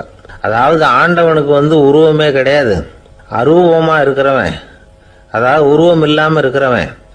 அப்படி உள்ள பகவான் வந்து நம்மள மாதிரி உருவத்தில் இருக்கிறான். நம்மள மாதிரியே கையை காலு மூக்கெல்லாம் இருக்குது ஆண்டவனுக்கு. இந்த உருவம் நம்ம கிட்ட இருந்து திருடினது தானே. அவன் வந்து தன்னுடைய உண்மையான திருமேனியை வந்து நமக்கு காட்டாம, அதாவது தரிசனம் கொடுக்காம இருக்கிறது கள்ளத்தனம் தானே. அதனால்தான் இதுவும் ஒரு பெரிய திருட்டு, இருக்கிறதுலயே மிகப்பெரிய திருட்டு அப்படிங்கிறார். என்கிட்ட பேசிக்கிட்டு இருந்தார், இந்த விஷயம்லாம் சொல்லிட்டு இருந்தாரு இந்த பெரியவர். அதாவது திருட்டை வந்து ஆன்மீக நோகத்துல அவர் பார்க்கிறார். நம்ம பார்வையில இதை விட அபூர்வமான திருட்டுலாம் இங்க உண்டு, அபூர்வமான திருடர்களும் உண்டு. ஒரு திருடன் சிறையிலிருந்து விடுதலையாகி வெளியில போனான். கொஞ்ச நாள்ல மறுபடியும் திரும்பி ஜெயிலுக்கு வந்துட்டான். அப்போ சிறை அதிகாரி அவனுக்கு வந்து அறிவுரை சொன்னாராம். ஏன்பா இப்படி அடிக்கடி தப்பு பண்ணிவிட்டு ஜெயிலுக்கு வந்து விடுறிய, உனக்கு சொந்த பந்தம் எதுவும் இல்லையா? உனக்கு அப்பா அண்ணன் தம்பிகள் அவங்க கூட எல்லாம் சேர்ந்து வாழணுங்கிற ஆசை இல்லையா அப்படின்னு கேட்டிருக்கார். அவங்களோட சேர்ந்து வாழணுங்கிற ஆசை எனக்கு நிறைய உண்டுங்க சார் அப்படின்னு அவன். அப்புறம் எதுக்கு இப்படி ஜெயிலுக்கு வந்து விடுற அப்படின்னாரான் அவரு. அவங்க எல்லாருமே இங்கே தானே சார் இருக்காங்க அப்படின்னு அவன். ஒரு ஊர்ல ஒரு துறவி இருந்தார், புத்த சமய துறவி. அந்த ஊர் மன்னன் அவரை பத்தி கேள்விப்பட்டிருக்கான். ஒரு நாள் புறப்பட்டு போனான், துறவியின் பாதங்களை தொட்டு வணங்கினான். அதுக்கப்புறம் சொன்னான், ஐயா நான் உங்களை அரண்மனைக்கு அழைச்சிட்டு போறதுக்காக வந்திருக்கிறேன், இனிமே நீங்க இங்க எதுக்கு இருக்கணும் அப்படின்னு அவன் மனசுக்குள்ள என்ன நினைப்புன்னா, இவர் எங்க வர போறாரு, நான் ரொம்ப எளிமையானவன், எனக்கு எதுக்கு அரண்மனை வாசம்னு சொல்லி விடுவார் அப்படின்னு நினைச்சிருக்கான். ஆனா அந்த துறவி என்ன பண்ணார் தெரியுமா? அப்படியா, சரி போகலாம், வா போய் உன் ரதத்தை கொண்டுட்டு வா, அரண்மனைக்கு போகும்பொழுது அதுக்கு தகுந்த மாதிரி ஆடம்பரமா போகணும் அப்படின்னு விட்டாரான். துறவி இப்படி சொன்னதும் அந்த மன்னனுக்கு மனசுக்குள்ள சந்தேகம் வந்துட்டுது. இவர் உண்மையிலேயே துறவி தானா, ஏமாத்து பேர் வழி மாதிரி தெரியுதே அப்படின்னு நினைச்சிருக்கான். இருந்தாலும் இனிமே என்ன பண்றது, சொல்லியாச்சு. ரதத்தை கொண்டுட்டு வந்தான். துறவி ஏறி உக்காந்தார். பக்கத்துல ராஜா, அவரு ரொம்ப உற்சாகமா வரார். இவன் ரொம்ப சோர்ந்து போய் வரான். துறவி மரத்தடியிலேயே வாழ்ந்து பழக்கப்பட்டவர், அரண்மனையில எளிமையா ஒரு இடத்துல உட்காந்துக்குவார் அப்படின்னு நினைச்சான். ஆனா அப்படி இல்லை. அரண்மனைக்கு வந்த உடனே அந்த துறவி அதை கொண்டுட்டு வா இதை கொண்டுட்டு வான்னு சொல்லி உத்தரவு போட ஆரம்பிச்சுட்டார். அரண்மனையில இருந்தா அரசனை மாதிரி இருக்கணும் அப்படிங்கிறார். ராத்திரி பூரா சௌரியமா தூங்கினார். பகல்ல அரண்மனை தோட்டத்துல உலாவ வேண்டியது, நீச்சல் குளத்துல குளிக்க வேண்டியது, இப்படியே பொழுது போக்கிட்டு இருக்கிறார். அந்த அரண்மனையில துறவி வந்து மகிழ்ச்சியா இருக்கிறார். மன்னனால அப்படி இருக்க முடியல. அவருக்கு எந்த கவலையும் இல்லை, இவனுக்கு அரசாங்க கவலைகள். துறவி அப்படி இருக்கிறத இவனால தாங்கிக்க முடியல. ஒரு நாள் அவர்கிட்டே போய், நான் உங்ககிட்ட கொஞ்சம் பேசணும் நானா. துறவி பார்த்தார். நான் இந்த அரண்மனைக்கு வரும்பொழுதே நீ என்னமோ என்கிட்ட கேட்கணும்னு நினைச்ச. ஏன் காலதாமதம்? நீ அனாவசியமா உன்னையே தொந்தரவு பண்ணிட்டு இருக்கிற. நீ கவலையா இருக்கேங்கிறது எனக்கு புரியுது. நான் மரத்தடியில் இருந்தப்போ கூட என்னை அடிக்கடி வந்து சந்திச்சுக்கிட்டு இருப்ப, ஏதாவது விளக்கம் கேட்கறது உண்டு. இங்க வந்த பிறகு என்னை சந்திக்கிறது கூட அபூர்வமா போயிட்டுது. நீ இப்போ என்ன கேட்க போறேங்கிறது எனக்கு தெரியும், இருந்தாலும் கேள் அப்படின்னாராம். வேற ஒண்ணும் இல்லைங்க, இப்போ உங்களுக்கும் எனக்கு என்ன வித்தியாசம்? 2 பேரும் அரண்மனையில தான் இருக்கிறோம். நீங்க மகிழ்ச்சியா இருக்கிறீங்க, நான் அப்படி இருக்க முடியல. இவ்வளவுக்கும் நீங்க முன்னாடி இருந்தது மாதிரி இல்லை. தினமும் தங்க தேர் கேட்குறீங்க, உயர்தரமான ஆடைகள் அணியிறீங்க, சுவையான சாப்பாடு. இப்படி இருக்கிறப்போ உங்களுக்கு எனக்கு என்ன வித்தியாசம்? இதுதான் மன்னனுடைய கேள்வி. இதுக்கு பதில் சொல்றேன், என் கூட புறப்பட்டு வா, இந்த நகரத்துக்கு வெளியில போவோம் அப்படின்னு சொல்லி அரசனை கூப்பிட்டுக்கிட்டு ஊர் எல்லைக்கு வந்து சேர்ந்தார் துறவி. அங்க போய் சொன்னார், இத பாருப்பா, இந்த இடத்த தான் தேடிட்டு இருந்தேன். இனிமே நான் வந்து திரும்பி வர போறதில்ல. நீ என்னோட வர்றியா, திரும்பி போறியா அப்படின்னார். நான் எப்படிங்க உங்க கூட வர முடியும்? என்னுடைய நாடு, என்னுடைய சொத்துக்கள், மனைவி, மக்கள் எல்லாத்தையும் விட்டுட்டு எப்படிங்க வர்றதுன்னா. இப்ப அந்த துறவி சொன்னார், இப்ப வித்தியாசத்தை தெரிஞ்சுக்கிட்டியா? நான் அரண்மனையில் இருந்தேன், எல்லா வித பொருள்களும் உடையவனா இருந்தேன், ஆனா எதையும் சொந்தம் கொண்டாடுறவனா இருக்கல. ஆனா நீ அப்படி இல்லை, எல்லாத்தையும் சொந்தம் கொண்டாடிட்டு இருக்கிற. இதுதான் நமக்குள்ள வித்தியாசம் அப்படின்னு சொன்னார். அரண்மனை ஆடைகளை அப்படியே களைஞ்சார், அரசங்கிட்ட கொடுத்தார். உன்னுடைய ஆடைகளை நீயே வச்சுக்கோன்னார். அவர் பாட்டுக்கு நடந்து போனார், திரும்பியே பார்க்கல. அரசனுக்கு அப்பதான் தன்னுடைய அறியாமை விளங்குச்சான். இதுல இருந்து நாம புரிஞ்சுக்க வேண்டியது என்னன்னா, இந்த உலகத்துல எத்தனையோ பொருள்கள், அதையெல்லாம் முறையா பயன்படுத்தினா மகிழ்ச்சி. அதை விட்டுட்டு அதுக்கெல்லாம் சொந்தம் கொண்டாட ஆரம்பிச்சா கவலை. நம்ம ஆட்கள் வந்து சொந்தம் கொண்டாடுற விதமே தனி. ஒரு ஆளு இன்னொருத்தங்கிட்ட ஒரு கொடை கடன் வாங்கியிருந்தான், திருப்பி கொடுக்கல. கொடையை கொடுத்தவன் கேட்டான், என்கிட்ட கடன் வாங்கினிய கொடை, அதை கொஞ்சம் திருப்பி தர்றியான்னா. அது உனக்கு இப்போ அவசரமா தேவைப்படுதா அப்படின்னு கேட்டான் இவன். எனக்கு தேவைப்படல, அந்த கொடையை நான் யாருகிட்ட வாங்கியிருந்தேனோ அவனுக்கு இப்போ அது அவசரமா தேவைப்படுது அப்படின்னு அந்த ஆளுக்கு பேச தெரியாது, அவர்கிட்ட கொஞ்சம் எச்சரிக்கையா நடந்துக்கோ அப்படின்னு சொல்றது உண்டு. அப்படின்னா என்ன அர்த்தம்? அவர் இன்னமும் குழந்தையாவே இருக்கிறாரு, இன்னும் பேச்சு வரலன்னு அர்த்தம்? அப்படி இல்லை, அவருக்கு நாகரிகமா பேச தெரியலன்னு அர்த்தம். பேசுறதுங்கிறது மனுஷனால மட்டுமே முடியக்கூடிய ஒரு காரியம். அப்படி இருந்தும் அதோட பெருமையை வந்து அவன் இன்னமும் சரியா புரிஞ்சுக்கலன்னு தான் சொல்லணும். அதனாலதான் அவன் அளவுக்கு அதிகமா வார்த்தைகளை கொட்டி விடுறான். அதுக்கப்புறம் அதையெல்லாம் திருப்பி அள்ள முடியாம கிடந்து கஷ்டப்படுறான். கொட்டுன வார்த்தையை அள்ள முடியுமா? ஒருத்தரை இன்னைக்கு பார்த்து முட்டாள்னு திட்டி விடுறீங்க, நாளைக்கு மறுபடியும் அவர்கிட்ட போய் நேத்திக்கு உன்னை முட்டாள்னு சொல்லிவிட்டேன், அந்த வார்த்தையை திருப்பி கொடு, வாங்கிட்டு போயிடுறேன் அப்படின்னு நான் சொல்ல முடியும்? அவன் கோபக்காரனா இருந்தா நேத்திக்கு அதை வேற விதமா உங்களுக்கு திருப்பி கொடுத்துருப்பான். உலகத்துல எவ்வளவோ ஜீவராசிகள் இருக்கு, அதுக்கெல்லாம் வாய் இருக்குது. அந்த வாயெல்லாம் எதுக்கு உபயோகம்? சாப்பிட்றதுக்காக. ஆனா நமக்கு இருக்கிற வாய் சாப்பிட்றதுக்காக மட்டும் இல்லை, பேசுறதுக்காகவும் தான். பேச முடியலன்னா வாய் இருந்தா கூட அது வாயில்லா ஜீவன் தான். ஒரு பையனை பார்த்து அது வாய் உள்ள புள்ள பொழைச்சிக்கும் அப்படின்னா மற்ற பையன்களுக்கெல்லாம் முகத்துல வாயே இல்லைன்னு அர்த்தம்? அப்படி இல்லை, அந்த பையன் கொஞ்சம் கெட்டிக்காரத்தனமா பேசுவான்னு அர்த்தம். அதனால எப்படி பேசணும் அப்படிங்கிறத நாம முக்கியமா தெரிஞ்சுக்கணும். இதுக்கு 8 விதமான குறிப்புகளை நம்ம பெரியவங்க சொல்லியிருக்கிறாங்க. பேச்சுக்கு 8 அங்கங்கள் உண்டு அப்படின்னு அவங்க சொல்றாங்க. அதெல்லாம் என்னென்ன அப்படின்னா, உண்மை, நன்மை, அன்பு, நிதானம், இனிமை, ஆழம், சமயமறிதல், சபையறிதல். இந்த 8 தன்மையும் பேச்சில் இருக்கணுமா. இதையே கொஞ்சம் விவரமா சில பேர் போர்டில் எழுதி வச்சிருப்பாங்க. அதாவது எழுத்துலையாவது அதெல்லாம் இருக்கட்டுமே அப்படின்னு நினைச்சு நீங்க கூட சில இடங்கள்ல இதை பார்த்துருக்கலாம். அதாவது உண்மையே பேசுக, நன்மையே பேசுக, அன்பாக பேசுக, நிதானமாக பேசுக, இனிமையாக பேசுக, ஆழமுடையதாக பேசுக, சமயமறிந்து பேசுக, சபையறிந்து பேசுக, இப்படி எழுதி வச்சிருப்பாங்க. இந்த 8 அம்சமும் சரியா பொருந்தி இருந்தாதான் அது பேச்சு. மற்றதெல்லாம் பேச்சாயிடாது. பேச்சு ஒரு சிறந்த கலை. எல்லாத்தையும் விட பேசாம இருந்தும் பழகணும், அது ரொம்ப முக்கியம். உண்மையே பேசணும். சத்தியத்துக்கு மதிப்பு கொடுக்கறவங்களை தான் சரித்திரம் மதிக்கும். உண்மை பேசினா மட்டும் போதாது, அந்த உண்மையில நன்மை கலந்துருக்கணும். கொலைகாரனுக்கு பயந்துக்கிட்டு ஒருத்தன் உங்க வீட்டுக்குள்ள ஒளிஞ்சிருக்கிறான். அந்த முரட்டு ஆசாமி கையில அரிவாளோட வந்து அவங்க வந்தானான்னு உங்ககிட்ட கேட்கறான்னு வச்சுங்க. உண்மைதான் உயர்வு தரும் அப்படின்னு நினைச்சுக்கிட்டு, ஆமா உள்ளதான் இருக்கிறான், அடுப்பங்கரையில குதிருக்கு பின்னாடி உட்காந்துருக்கிறான், போய் பிடிச்சிட்டு போங்க அப்படின்னு சொல்லுவீங்க. அது நன்மை இல்லாத உண்மை. அதனால பிரயோஜனம் கிடையாது. அதே மாதிரி உங்க பேச்சில் அன்பு இருக்கணும், நிதானம் இருக்கணும், இனிமை இருக்கணும், சிந்தித்து பேசணும், சமயம் அறிந்து பேசுறதும் முக்கியம். அதை பத்தி நமக்கு வேற யாரும் சொல்லிக் கொடுக்க வேண்டியதில்லை. எந்த நேரத்துல யாருக்கிட்ட எப்படி பேசினா காரியம் நடக்கும் அப்படிங்கிறது நமக்கு நல்லா தெரியும். அது கைவந்த கலை. அவையறிந்து பேசுற திறமை பேச்சாளர்களுக்கு ரொம்ப அவசியம். அது இல்லைன்னா நிலைமை பரிதாபமாயிடும். ஒரு பேச்சாளர் ரொம்ப மும்முரமா பேசிக்கிட்டே இருந்தாராம். ரொம்ப நேரம் நிறுத்தவே இல்லை, பேசிக்கிட்டே இருக்கிறார். சபையில் இருந்தவங்க எல்லாம் ஒவ்வொருத்தரும் எழுந்திரிச்சு போய்கிட்டே இருக்கிறாங்க. கடைசியில 2 பேர் தான் அக்கறையா பேசுறவரை கவனிச்சுட்டு உட்காந்துருந்தாங்களாம். மேடையில் பேசிக்கிட்டு இருந்தவர் அவங்கள பார்த்து சொன்னாராம், எனக்கு கூட்டம் முக்கியம் இல்லை, எவ்வளவு பேர் என் பேச்சை கேட்குறாங்க அப்படிங்கிறது முக்கியம் இல்லை. நீங்க 2 பேராவது ஊக்கமா என்னை கவனிச்சுக்கிட்டு உட்காந்துருக்கிறீங்க, அது போதும். உங்களுக்காகவே நான் பேசிக்கிட்டு இருக்கிறேன் அப்படின்னார்.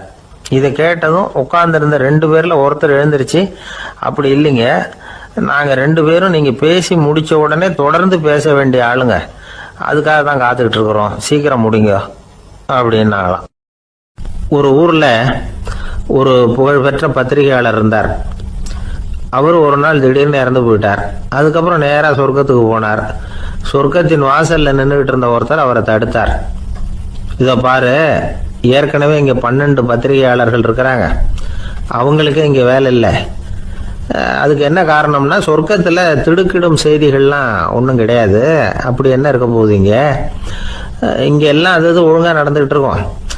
எல்லாம் ஒழுங்கா நடந்தா பத்திரிகைகளுக்கு சுவாரஸ்யமான கொலை கொள்ளை தீ வைப்பு இது மாதிரி எதுவும் இங்க இல்லை. ஏற்கனவே இங்க இருக்கிறவங்க எல்லாரும் மரத்தடியில் உட்காந்துக்கிட்டு தியானம் பண்ணிட்டு இருக்கிறாங்க. அந்த ஒரே செய்தி தான் தினமும் இங்க வந்துகிட்டு இருக்குது. அதை படிக்கிறதுக்கே இங்க ஆள் கிடையாது. அதனால நான் என்ன சொல்றேன்னா, நீ பேசாம நரகத்துக்கே போயிடு. அங்க எவ்வளவோ நிகழ்ச்சிகள் நடந்துகிட்டு இருக்கு, அங்கதான் அதிகமான பத்திரிகையாளர்கள் தேவைப்படுறாங்க.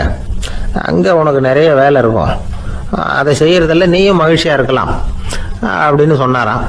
அங்க அந்த சொர்க்கத்தின் வாசல்ல நின்றுகிட்டு இருந்தவர்.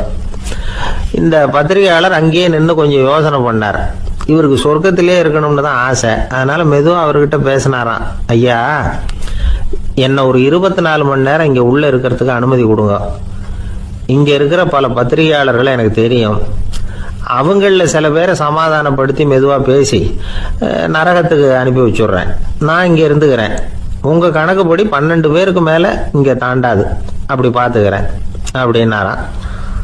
அவரும் யோசனை பண்ணி பார்த்துட்டு, சரி அப்படியே உனக்கு அனுமதி கொடுக்குறேன், ஆனா ஒரு விஷயம், 24 மணி நேரம் தான் அனுமதி, அதுக்குள்ள எல்லாம் நடக்கணும் அப்படின்னு இருக்காரு. சரின்னு சொல்லிவிட்டு இந்த பத்திரிகையாளர் உள்ள போனார். யோசனை பண்ணார், திட்டம் போட்டு ஒரு பொருளையை கிளப்பி விட்டார். சக பத்திரிகையாளர்கள் எல்லாம் கூப்பிட்டு சொன்னாராம், இந்த பாருங்க, நரகத்துல ஒரு பெரிய தினசரி பேப்பரை கொண்டுகிட்டு வர்றதுக்காக திட்டம் போட்டுக்கிட்டு இருக்காங்க. அதுக்கு பல அதிகாரிகள் தேவைப்படுறாங்க, நிறைய சம்பளம் கிடைக்கும். யார் யாரெல்லாம் நரகத்துக்கு போக ஆசைப்படுறாங்களோ அவங்க எல்லாம் போகலாம் அப்படின்னு ஒரு பொருளையை கிளப்பி விட்டார். 24 மணி நேரம் கழிச்சு வாசல் பக்கம் போனார். அங்க இருந்தவர்கிட்ட எத்தனை பேர் வெளியேறினாங்கன்னு விசாரிச்சாராம்.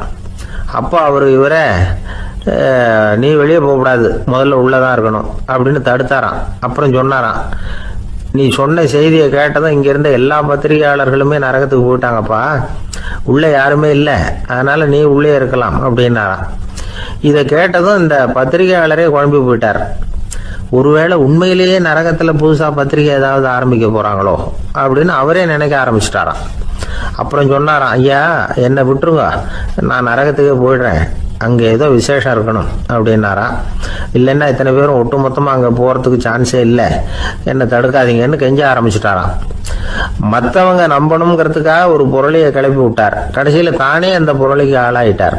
அதாவது பிறரை ஏமாற்றிய அவரது மனம் கடைசியில் அவரையே ஏமாத்த ஆரம்பிச்சுட்டு பாருங்க.